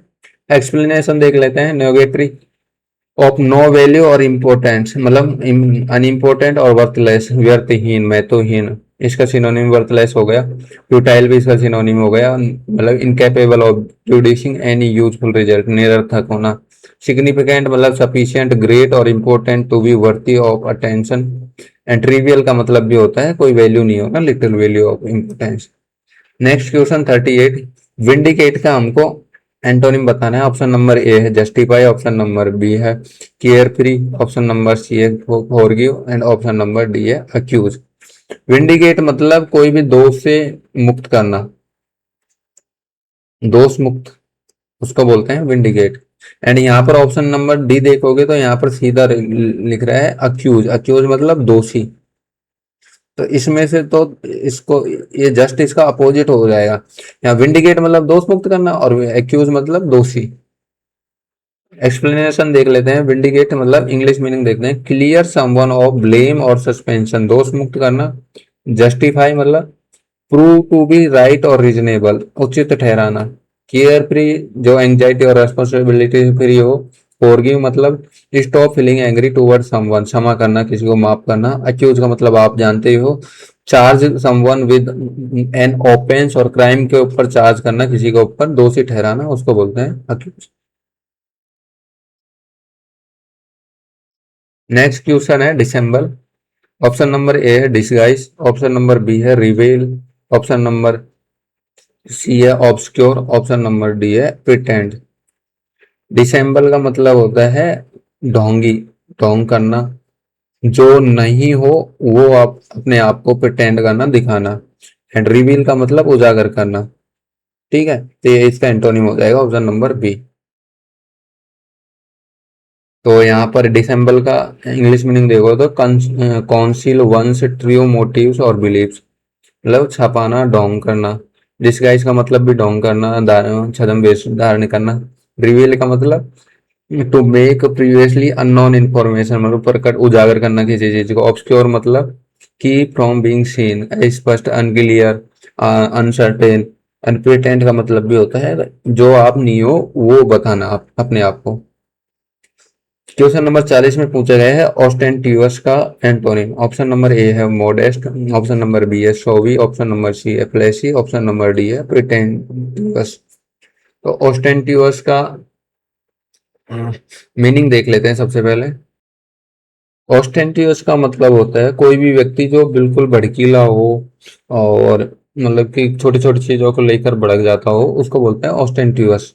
एंड यहाँ पर देखोगे ऑप्शन नंबर ए, तो इसका मतलब हो विनम्र, बिल्कुल साधारण विनम्र होना व्यक्ति। मोडेस्ट मतलब विनम्र होता है उसको बोलते हैं। तो ऑस्टेंटियस का एंटोनिम ऑप्शन नंबर ए ही हो जाएगा। एक्सप्लेनेशन अभी देख लेते हैं।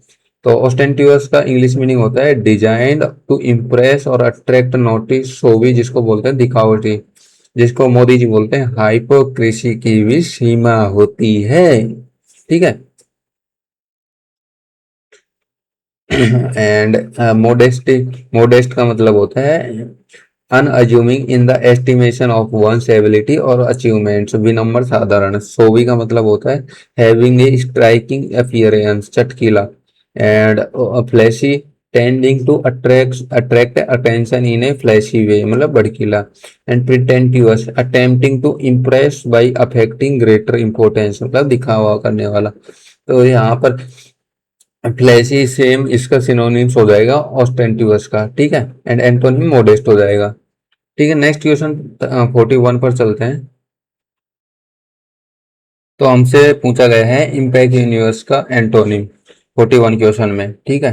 तो ऑप्शन ए है इंसॉल्वेंट, ऑप्शन नंबर बी है वेल्थी, ऑप्शन नंबर सी है indignant, and option number D है पेनीलेस।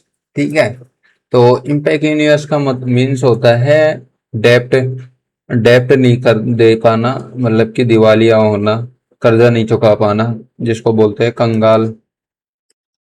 ठीक है। एंड यहाँ पर देखोगे आप इंसॉल्वेंट का मतलब भी यही होता है बैंकरप्ट। एंड वेल्थी जस्ट इसका अपोजिट, मतलब धनी। तो ऑप्शन नंबर बी इसका एंटोनिम हो जाएगा। इसका मतलब होता है कंगाल, गरीब। एंड डेप्ट नहीं चुका पाना। एंड वेल्थी होगा होता है धनी, पैसे वाला। ठीक है। और बाकी अब एक्सप्लेनेशन देख लेते हैं एक एक ऑप्शन की। तो इम्पैक्ट यूनिवर्स मतलब इंग्लिश मीनिंग होता है हैविंग लिटिल और नो मनी, मतलब कंगाल, निर्धन निर्धन। इंस्टॉलमेंट का मीन्स भी यही होता है अनेबल टू पे डेब्ट, दिवालिया होना। Wealthy means having a great deal of money, resources और एसेट्स, धनी होना, अमीर होना। इंडिग्नेंट पुअर और नीडी, दरिद्र। जो इसका मतलब भी गरीब ही होता है। पेनीलेस का मतलब भी वेरी पुअर, पैसेहीन। तो यहाँ पर देखोगे तो आप इम्पैक्ट यूनिवर्स का मतलब भी नो मनी होना, मनी नहीं होना। इंसॉल्वेंट का मीनिंग भी पैसे नहीं होना। इंडिग्नेंट का मतलब भी गरीब होता है और पेनलेस का मतलब भी पैसे नहीं होना। तो यहाँ पर देखोगे तो यहाँ पर तो ये तीनों तो सिनोनिम्स हो गए, एक ही अपोजिट वर्ड है वेल्थी। ठीक है। नेक्स्ट क्वेश्चन नंबर 42 पर चलते हैं। इसमें पूछा गया है परनीशियस। परनीशियस का आपको एंटोनिम बताना है। ऑप्शन नंबर ए है हार्मफुल, ऑप्शन नंबर बी है इनोक्यूअस, ऑप्शन नंबर सी है वीरुलेंट, एंड ऑप्शन नंबर डी है नॉक्सियस। तो यहाँ पर बात करें परनीशियस का मीनिंग क्या होता है। परनीशियस का मीनिंग होता है हार्मफुल इफेक्ट होना, कोई भी चीज या वस्तु का हार्मफुल इफेक्ट होना। ऑप्शन नंबर ए तो इसका सिनोनिम से हो जाएगा। इनोक्यूअस का मीनिंग होता है अनहार्मफुल होना, मतलब हानिकारक नहीं होना। ऑप्शन नंबर बी इसका एंटोनिम हो जाएगा इनोक्यूअस। ठीक है। तो यहाँ पर एक्सप्लेनेशन देख लेते हैं बाकी की। तो यहाँ पर मैंने बता दिया है परनीशियस का मतलब होता है having a harmful effect especially in gradual way, हानिकारक या घातक होना परनीशियस का मतलब। हार्मफुल इसका सिनोनिम हो ही गया। इनोक्यूअस का मतलब होता है नॉट हार्मफुल और ऑफेंसिव, हानिकारक, हानि रहित। ठीक है। विरुलेंट, विरुलेंट का इंग्लिश मीनिंग होता है एक्सट्रीमली सेवरी और हार्मफुल इन इट्स इफेक्ट, विषैला, उग्र। तो ये भी परनीशियस का सिनोनिम्स हो गया। ठीक है, नेक्स्ट है नॉक्जियस। नॉक्जियस का मतलब भी होता है हार्मफुल, पॉइजनियस और वेरी अनप्लीजेंट, हानिकारक। तो ये भी इसका सिनोनिम्स हो जाएगा। तो आप देख रहे होगे ये क्वेश्चन में ज्यादातर आपको तीन सिनोनिम्स, तीन वर्ड तो सिनोनिम्स ही हो गए इसके। ऑटोमेटिक अगर आपको नहीं भी आता है इन क्वेश्चन का मीनिंग तो भी आप इसको सेलेक्ट कर सकते हो और आगे बढ़ सकते हो। ठीक है, नेक्स्ट क्वेश्चन पूछा गया है ल्यूगिविरियस का हमको एंटोनिम बताना है। ऑप्शन नंबर ए है जॉयस, ऑप्शन नंबर बी है मोurnफुल, ऑप्शन नंबर सी है ग्लूमी, ऑप्शन नंबर डी है सोरोफुल। तो यहाँ पर देखोगे लुगिविरियस का मीनिंग क्या होता है।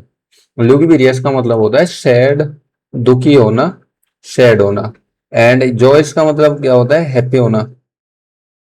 तो यहाँ पर तो आपको ऑप्शन नंबर ए ही आपका एंटोनिम हो जाएगा लुगिविरियस का। बाकी का देख लोगे तो मोurnफुल भी, मोurnफुल का मतलब भी सैड से रिलेटेड है, सैड ही होता है। सोरो का मतलब भी सैड होता है और ग्लूमी भी दुखी होता है। तो बाकी के तो तीनों वर्ड सिनोनिम ही है लुगिविरियस के। ठीक है, तो लुगिविरियस का इंग्लिश मीनिंग क्या हो जाएगा, लुकिंग और साउंडिंग सैड और डिसमल, मतलब उदासीन होना, शोकाकुल होना, शोकफुल होना। यहाँ पर देखोगे जॉयस का मतलब आपको मीनिंग आता ही है फुल ऑफ हैप्पीनेस, जॉय, आनंद में होना। एंड मोurnफुल फीलिंग, एक्सप्रेसिंग और इंड्यूसिंग सैडनेस, शोकाकुल होना। ग्लूमी डार्क और poorly lit specially so as to appear depressing, depressing मतलब उदास होना, डिप्रेस्ड होना। एंड सोरोफुल का मीनिंग भी होता है ग्रीफ, दुखी होना। तो यहाँ पर देखोगे ये भी सिनोनिम्स हो जाएगा लुगविरियस का, सोरोफुल भी सिनोनिम्स हो गया एंड मोurnफुल भी सिनोनिम्स हो गया। तो सिर्फ एक ही ऑप्शन आपको, अगर ये तीन ऑप्शन आते हैं और लुगविरियस आता है तो जो इसको पता होने की जरूरत नहीं है। अगर आपको ये तीन आते हैं, ये चार आते हैं तो आपको ये लुगविरियस का आना जरूरी नहीं है, आपको बस ऑप्शन आने चाहिए सही से। ठीक है, नेक्स्ट क्वेश्चन नंबर 44 में हमसे पूछा गया है रिडोलेंट का हमको एंटोनिम बताना है। ऑप्शन नंबर ए है फ्रेग्रेंट, ऑप्शन नंबर बी है यूवोकेटिव, ऑप्शन नंबर सी है ओडोरस, ऑप्शन नंबर डी है अनसेंटेड। तो रेडोलेंट का मतलब क्या होता है, सेंट, सेंट से रिलेटेड, सुगंधित से, सुगंध से रिलेटेड होता है, सुगंध। ठीक है, और यहाँ पर देखोगे तो आपको डायरेक्ट एक ऑप्शन अनसेंटेड का दिख रहा है, मतलब कि असुगंधित, जिसमें सेंट नहीं होती है, सुगंध नहीं होती है। तो ऑप्शन नंबर डी इसका डायरेक्ट ऑप्शन हो जाएगा। बाकी ऑप्शंस के भी एक्सप्लेनेशन देख लेते हैं। तो यहाँ पर देखते हैं रेडोलेंट का इंग्लिश मीनिंग स्ट्रॉन्गली रेमिसेंट और सजेस्टिव ऑफ समथिंग, जिसको बोलते हैं फ्रेग्रेंट। फ्रेग्रेंट क्या होता है, अगरबत्ती में खुशबू होती है उसको बोलते हैं फ्रेग्रेंट, खुशबू को, सुगंध को। ठीक है, एंड फ्रेग्रेंट का मीनिंग मैंने बता ही दिया, ये इसका सिनोनिम हो जाएगा रेडोलेंट का, हैविंग ए प्लीजेंट स्मेल, सुगंध को बोलते हैं फ्रेग्रेंट। ठीक है, तो रेडोलेंट का ये सिनोनिम हो गया। एवोकेटिव, एवोकेटिव का मीनिंग क्या होता है, ब्रिंगिंग स्ट्रॉन्ग इमेजेस और मेमोरी टू माइंड, स्मृति जगाना, यादें ताजा करना, उसको बोलते हैं एवोकेटिव। ओडोरस, ओडोरस का मीनिंग क्या होता है, having A smell specially and unpleasant one, मतलब गंध होना लेकिन वो अनप्लीजेंट गंध होना जिसको अपन, मतलब कि उसको सहन नहीं कर सकते, गंदी गंध होना, उसको बोलते हैं ओडोरस। और अनसेंट, अनसेंट का मतलब कोई भी गंध नहीं होना, अच्छी बुरी कोई सी भी गंध नहीं होना, उसको बोलते हैं हैविंग नो एडेड सेंट और फ्रेग्रेंस। ठीक है, तो उसको बोलते हैं unscented. Next question, question number 45 पर चलते हैं। तो यहाँ पर पूछा गया है इंसिपिएंट का एंटोनिम अपन से। तो ऑप्शन नंबर ए है नासेंट, ऑप्शन नंबर बी है डेवलपिंग, ऑप्शन नंबर सी है एडवांस और ऑप्शन नंबर डी है बडिंग। तो इंसिपिएंट का मतलब क्या होता है, इनिशियल स्टेज, कोई भी चीज की इनिशियल स्टेज, शुरुआती दौर, जहां से वह स्टार्ट कर रहा है, वहां से बढ़ना स्टार्ट किया है, डेवलप होना स्टार्ट किया है, उसको बोलते हैं इंसिपिएंट। डेवलपिंग का मतलब भी होता है इनिशियल स्टेज, डेवलपिंग स्टेज।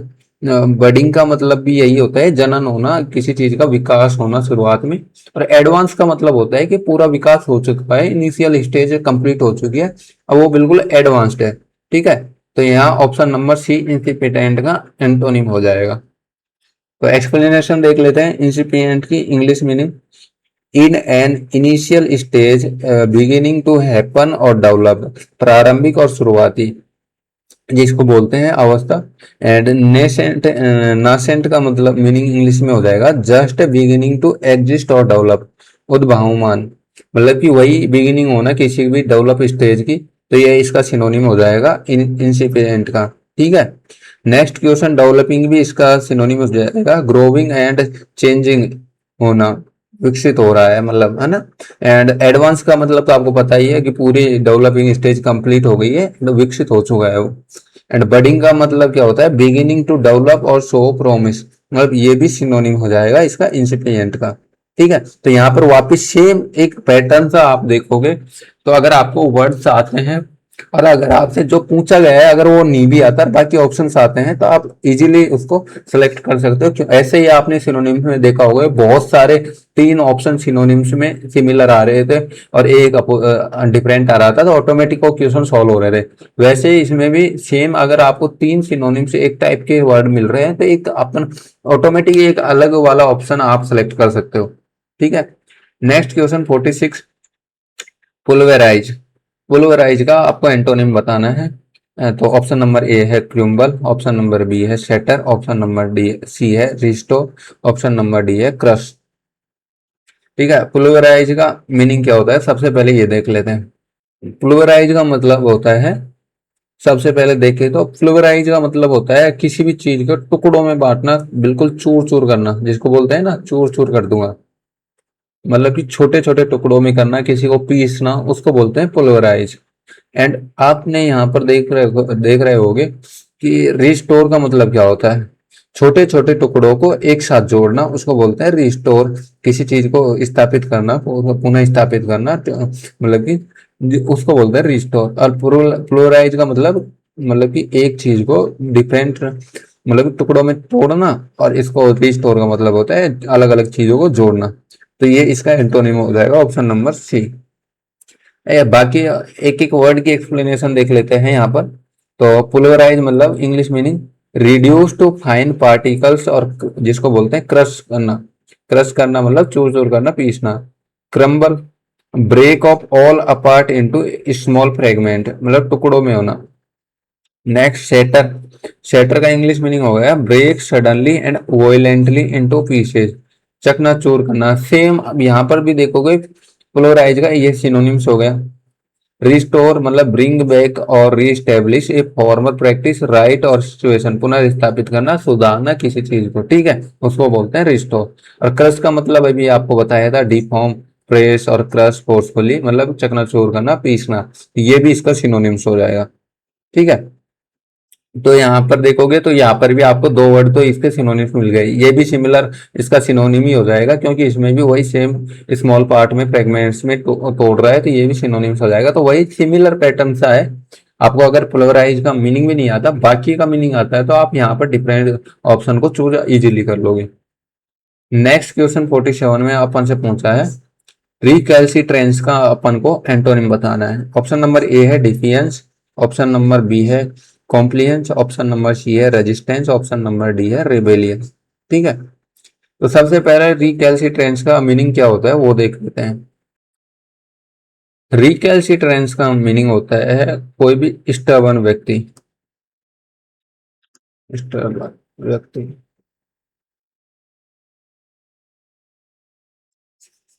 जिद्दी जिसको बोलते हैं हिंदी में,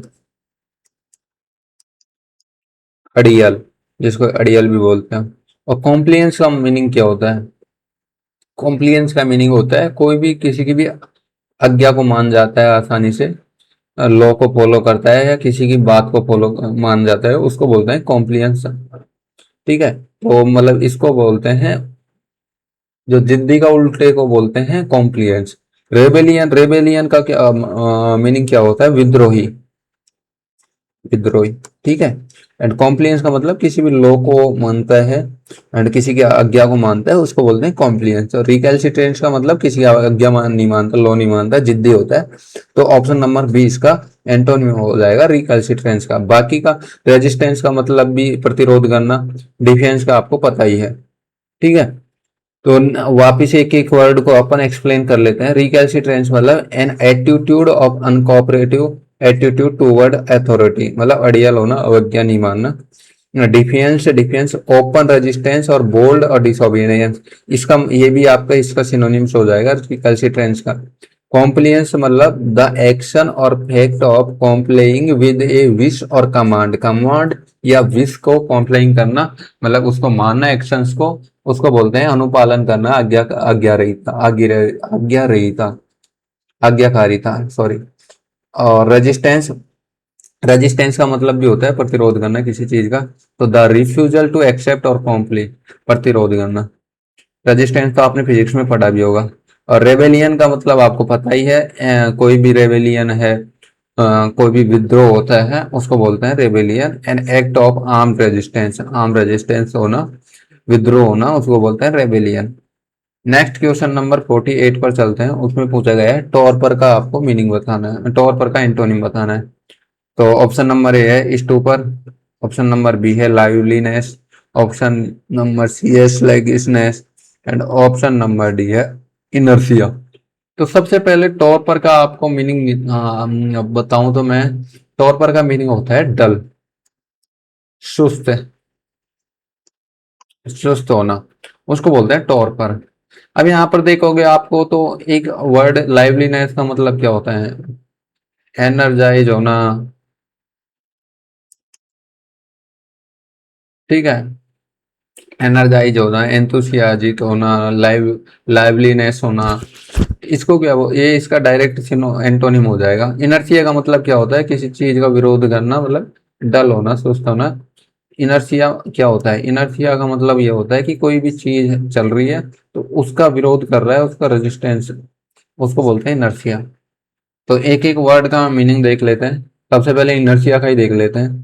तो इनर्शिया क्या होता है, a tendency to do nothing और रिमेन अनचेंज, मतलब कि जड़ता, जड़ता को बोलते हैं इनर्शिया। ये क्या होता है, कोई भी मान लीजिए ये सड़क है, तो यहाँ पर अब ये जैसे कोई व्हीकल है तो व्हीकल अपनी पोजीशन को, स्टेट को चेंज नहीं करना चाहता, उसको बोलते हैं इनर्शिया। अगर ये खड़ा है तो खड़ा ही रहना चाहता है, एंड ये मूविंग स्टेज में है तो मूव करता रहना चाहता है, ठीक है। तो ये इसको बोल रहे हैं इनर्शिया। स्लैगिशनेस, स्लैगिशनेस स्लो टू एक्ट और रेस्पॉन्ड, सुस्ती, वही डलनेस, तो ये इसका सिनोनिम है टॉर्पर का, ठीक है। यहाँ पर देखोगे स्टूपर, स्टूपर क्या है, a state of near unconsciousness, संज्ञानहीनता, अनकॉन्शियसनेस, एक ऐसी स्टेट जिसमें कॉन्शियस नहीं हो, उसको बोलते हैं टॉर स्टोपर। लाइवलीनेस का तो आपको पता ही है, full of life and energy, animation, जीवंतता, स्फूर्ति होना, उसको बोलते हैं लाइवलीनेस, लाइवलीनेस। नेक्स्ट क्वेश्चन पे चलते हैं 49 पर।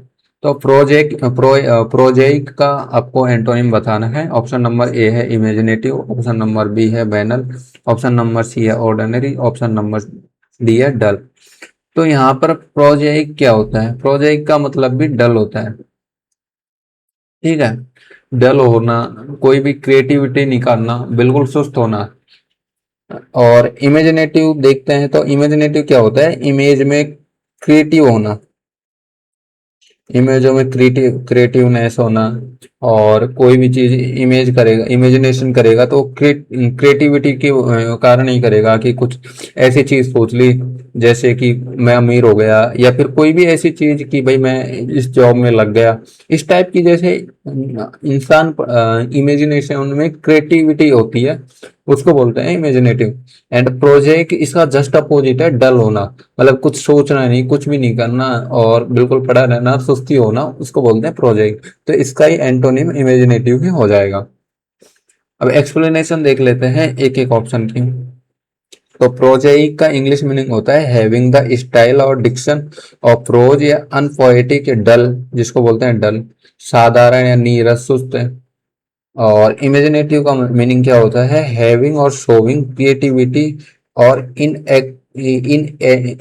इन्वेंटिव स्किल, इन्वेंटिव स्किल होना या क्रिएटिविटी होना, उसको बोलते हैं, जो भी कल्पना में, इमेज में होना। और ये प्रोजेक्ट क्या था, बिल्कुल क्रिएटिविटी नहीं है, डलनेस है, बिल्कुल इनोवेटिव स्किल बिल्कुल जीरो है, उसको बोलते हैं प्रोजेक्ट। बैनल का मीनिंग क्या है, तो बैनल का मीनिंग देखेंगे तो so lacking in originality, has to be obvious and boring, मतलब घिसा पीटा, तुच्छ, वही इसका प्रोजेक्ट का सिनोनिम्स हो जाएगा बैनल, ठीक है। नेक्स्ट ऑर्डिनरी, साधारण इसका सिनोनिम्स हो जाएगा वापस प्रोजाइक विद नो स्पेशल और डिस्टिंक्टिव फीचर्स, और डल का डल भी इसका सिनोनिम्स हो जाएगा। तो यहाँ पर देखोगे तो वही पैटर्न चल रहा है। अगर कोई अभी इसने एडुकेटेड किया क्या है, ये वर्ड टफ पूछ रही है, ठीक है, बाकी वर्ड तीन सिनोनिम्स दे रही है। अगर आपको दो भी पता है और ये तीसरा वर्ड भी पता है तो आप इस ये तो जानते हुए ये दो वर्ड तो होने से रहे, ठीक है। और फिर इसके जस्ट ये दोनों वर्ड के अपोजिट देखोगे तो आपको ये वर्ड मिल जाएगा। तो इस टाइप से आप इसको सेलेक्ट करना पड़ेगा, और सिर्फ एक यही पैटर्न है जिससे आप एडुकेटी के क्वेश्चंस को सॉल्व कर पाओगे। वरना ऐसे अगर आप बैठ जाओगे कि प्रोजेक्ट का मीनिंग नहीं आता मेरे को तो मैं क्वेश्चन कैसे करूं, तो आपसे क्वेश्चन नहीं होगा। लेकिन आप अगर दो या तीन ऑप्शन, अगर आपको चार ऑप्शन में से अगर मान लीजिए ये नीचे के तीन ऑप्शन नंबर सी और डी आता है आपको कि डल से रिलेटेड, नॉर्मल साधारण से रिलेटेड है, और इमेजिनेटिव क्रिएटिविटी से रिलेटेड है, तो भाई ये दोनों तो सिमिलर है, ये तो होने से रहा। तो इनके आपको लगेगा कि भाई इनके अपोजिट ही होगा, कुछ होगा जो, और ऑप्शन नंबर ए अगर आपको आता है अपोजिट तो ये कर लोगे। फिर उसके बाद उसके बजाय आपको भले बैनल वर्ड नहीं आता या प्रोजेक्ट वर्ड नहीं आता तो कोई फर्क नहीं पड़ता इससे, बस आपको इस टाइप से अटेम्प्ट करने का आपको पता होना चाहिए कि कैसे अटेम्प्ट करना है क्वेश्चन को, ठीक है। नेक्स्ट क्वेश्चन नंबर 50 पर आते हैं। तो पेलिएट का अपन को एंटोनिम बताना है। ऑप्शन नंबर ए है वर्सन, ऑप्शन नंबर बी है एलिवेट, ऑप्शन नंबर सी है मिटिगेट, और ऑप्शन नंबर सी डी है ईज। तो पेलिएट का मीनिंग क्या होता है, कोई भी सिचुएशन है उसको कम करना, पेलिएट को ईज करना, एलिवेट करना, ये तीनों इसके सिनोनिम है। एलिवेट, मिटिगेट, किसी पे मिट्टी डालकर उसको शांत कर दिया, ईज करना शांत करना, कम करना एलिवेट करना, और वर्सन का मतलब क्या होता है, भड़काना, ज्यादा करना, और भी सिचुएशन को और भी खराब करना। तो ऑप्शन नंबर ए इसका एंटोनिम हो जाएगा पेलिएट का। बाकी ऑप्शन तो तीनों सिनोनिम्स आप देखोगे तो वही सेम पैटर्न चल रहा है ज्यादातर क्वेश्चनों में। तो इस पैटर्न को आपको पकड़ना पड़ेगा। अगर आपको पेलिएट नहीं आता तो उससे कोई फर्क नहीं पड़ता, आपको ये तीन वर्ड आते हैं और ये बिल्कुल कॉमन वर्ड है, ऐसे भी नहीं है कि ये पहले पूछे नहीं गए। टीसीएस में भी यही वर्ड आते थे और एडुकेटिव में भी सिमिलर वर्ड आ रहे हैं। बस एडुकेटी में चेंजेस क्या है देखोगे तो यहाँ पर जो वर्ड पूछ रहा है वो नया वर्ड पूछ रहा है ज्यादातर, मतलब 50% वर्ड या 30% वर्ड यहाँ के जो वर्ड है उनको नया पूछ रहे हैं। बाकी ऑप्शंस में देखोगे तो आपको तीन तो सिनोनिम्स, तीन या दो सिनोनिम्स पूछ रहे हैं, तो उसका एक अपोजिट ढूंढ लो और उसको सेलेक्ट कर सकते हो। इस टाइप से करोगे तो आपको बहुत सारे क्वेश्चन जो अटेम्प्ट नहीं करते हो वो भी अटेम्प्ट होने लग जाएंगे आपके। तो पहले एड का इंग्लिश मीनिंग क्या होता है, मेक ए डिसीज और its symptoms less severe without removing the cause, कम करना। वर्सन का मतलब मैंने बता ही दिया, और भी सिचुएशन को खराब करना। एलिवेट का मतलब कम करना किसी भी चीज को, सिचुएशन कम करना। मिटिगेट भी सिनोनिम है, ईज भी कम करना। तो नेक्स्ट क्वेश्चन नंबर 51, मुनिफिसेंट। मुनिफिसेंट का आपको एंटोनिम बताना है। तो ऑप्शन नंबर ए है लेविश, ऑप्शन नंबर बी है जनरस, ऑप्शन नंबर सी है स्टिंगी, ऑप्शन नंबर डी है बेनवोलेंट। मुनिफिसेंट का मतलब होता है काइंड होना, दयालु, जिसको हिंदी में बोलते हैं दयालु होना। तो यहाँ पर देखोगे तो जनरस भी इसका सिनोनिम है। बेनवोलेंट भी इसका सिनोनिम है। एंड स्टिंगी देखोगे तो इसको क्या बोलते हैं, कंजूस को बोलते हैं, कंजूस।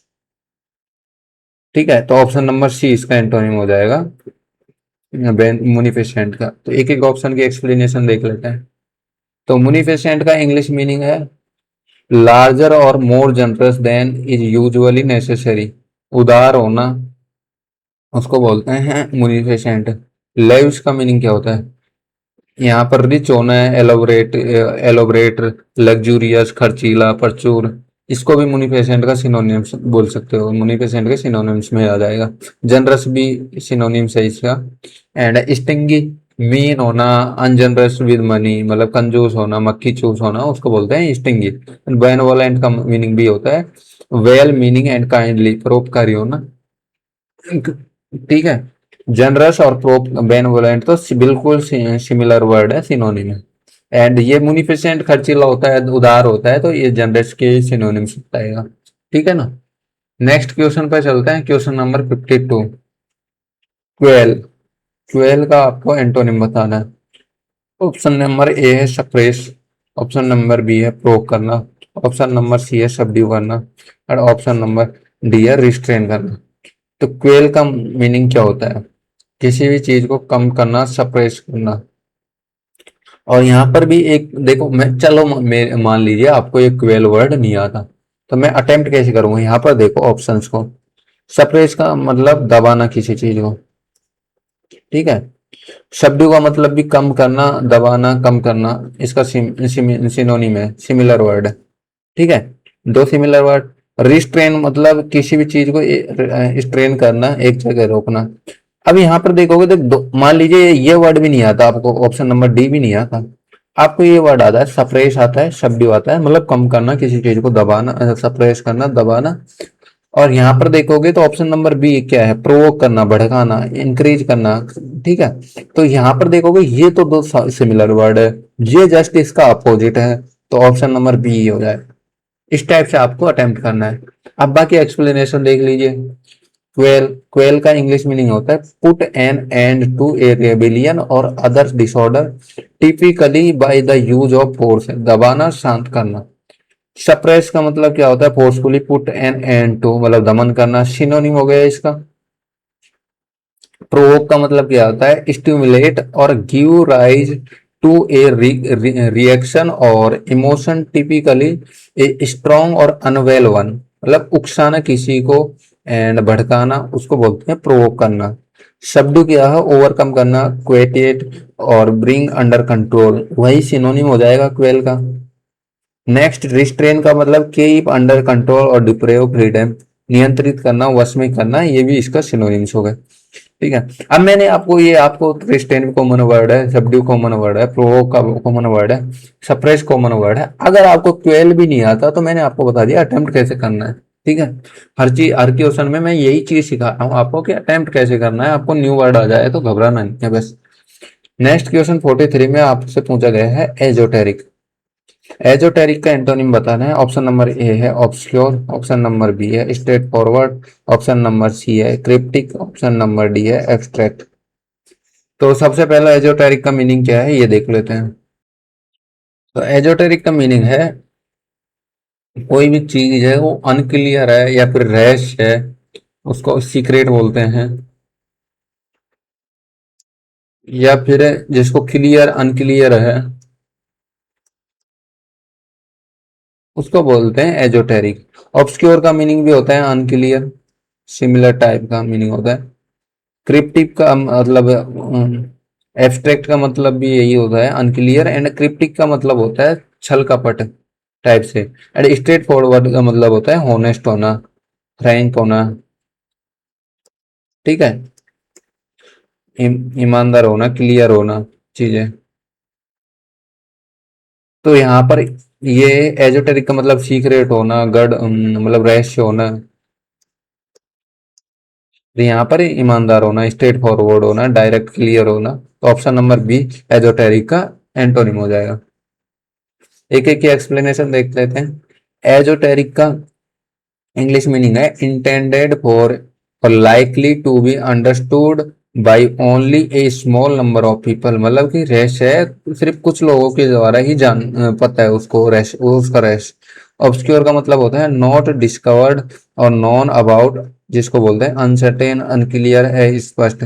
स्ट्रेट फॉरवर्ड का मतलब होता है अनकॉम्प्लिकेटेड और एंड इजी टू डू और अंडरस्टैंड, इजीली अंडरस्टैंड हो, इजीली समझने लायक हो, सीधा, सरल, स्पष्ट, ठीक है। क्रिप्टिक का मतलब क्या होता है? Having a meaning that is mysterious और ऑब्सक्योर। एजोटेरिक का सिनोनिम हो जाएगा क्रिप्टिक, ठीक है। एंड एब्स्ट्रैक्ट का मतलब क्या होता है? एग्जिस्टिंग इन थॉट और has an idea but not having a physical और कॉन्क्रीट एग्जिस्टेंस, अमूर्त होना, ठीक है। आइडिया में तो होना लेकिन वो फिजिकली या रियलिस्टिक लाइफ में एप्लीकेबल नहीं होना, उसको बोलते हैं एब्स्ट्रैक्ट, ठीक है। अब यहाँ पर हम अपन ने कर लिए 53 एंटोनिम्स, जो कि एसएससी सीजीएल 2025 में जितने भी एंटोनिम्स थे वो 53 थे, वन बाय वन कर लिया। अब अपन सीजीएल मेंस में एक एंटोनिम पूछ गया, उसको भी कवर कर लेते हैं। तो नेक्स्ट क्वेश्चन 54 54, ग्यूलिबिलिटी का अपन को एंटोनिम बताना है। ऑप्शन नंबर ए है नेविटी, ऑप्शन नंबर बी है इनोसेंस, ऑप्शन नंबर सी है trust and option number D है स्केप्टिसिज्म।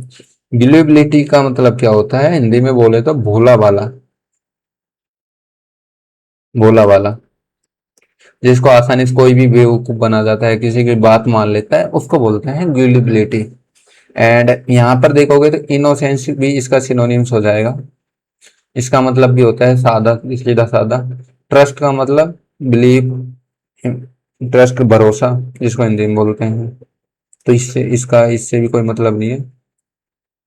अब यहाँ पर देखोगे नेवेटी एंड स्केप्टिसिज्म। स्केप्टिसिज्म का मैंने आपको पता हो तो इसको अपन ने सिनोनिम्स में भी किया हुआ है। स्केप्टिसिज्म का मतलब होता है चालाक, चालाकपूर्ण, और इसका एक हिंदी वर्ड और था बहुत अच्छा, हाँ संशयवादी, संशयवादी।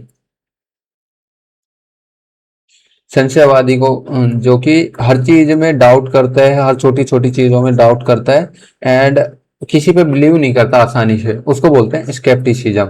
और गुलिबिलिटी किसी को बोलते हैं कि किसी भी चीज पे, किसी भी व्यक्ति पर भरोसा कर लेता है आसानी से, उसको बोलते हैं गुलिबिलिटी। तो इसका एंटोनिम क्या हो जाएगा गुलिबिलिटी का? Option number D scepticism.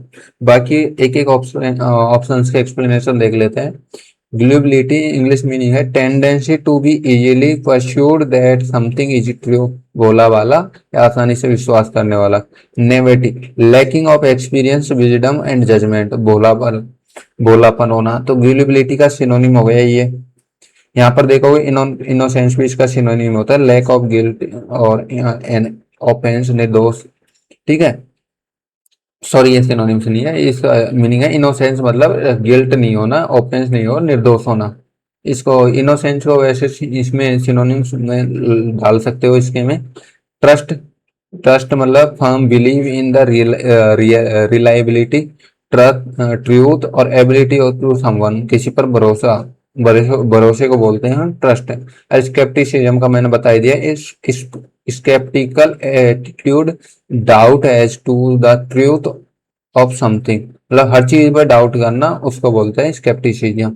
तो यहाँ पर अपने टोटल जितने भी एंटोनिम पूछे गए हैं सीजीएल में, प्री और मेंस में दोनों में, वो 2025 वाले कंप्लीट हो गए। तो अगर आपने अभी तक हमारे YouTube channel selection road map को अगर सब्सक्राइब नहीं किया तो उसको करना है सबसे पहले। एंड इसकी जितनी भी पीडीएफ है वो आपको इस चैनल पे मिलेंगी, सिलेक्शन रोड मैप के टेलीग्राम चैनल पे, तो इसको जरूर ज्वाइन कर लेना। एंड बाकी अपडेट्स भी, कोई भी नोटिफिकेशन आता है, अपडेट्स आती है, वो भी आपको टेलीग्राम पे मिल जाएगी आसानी से, तो इसको जरूर ज्वाइन कर लेना। बाकी मिलते हैं नेक्स्ट वीडियो में। एंड अगर इससे पहले आपने दोनों वीडियो नहीं देखी है तो उनको जरूर देख लेना। एंड इस सीरीज को कंटिन्यू करेंगे। तो चलिए मिलते हैं नेक्स्ट वीडियो में, बाय बाय।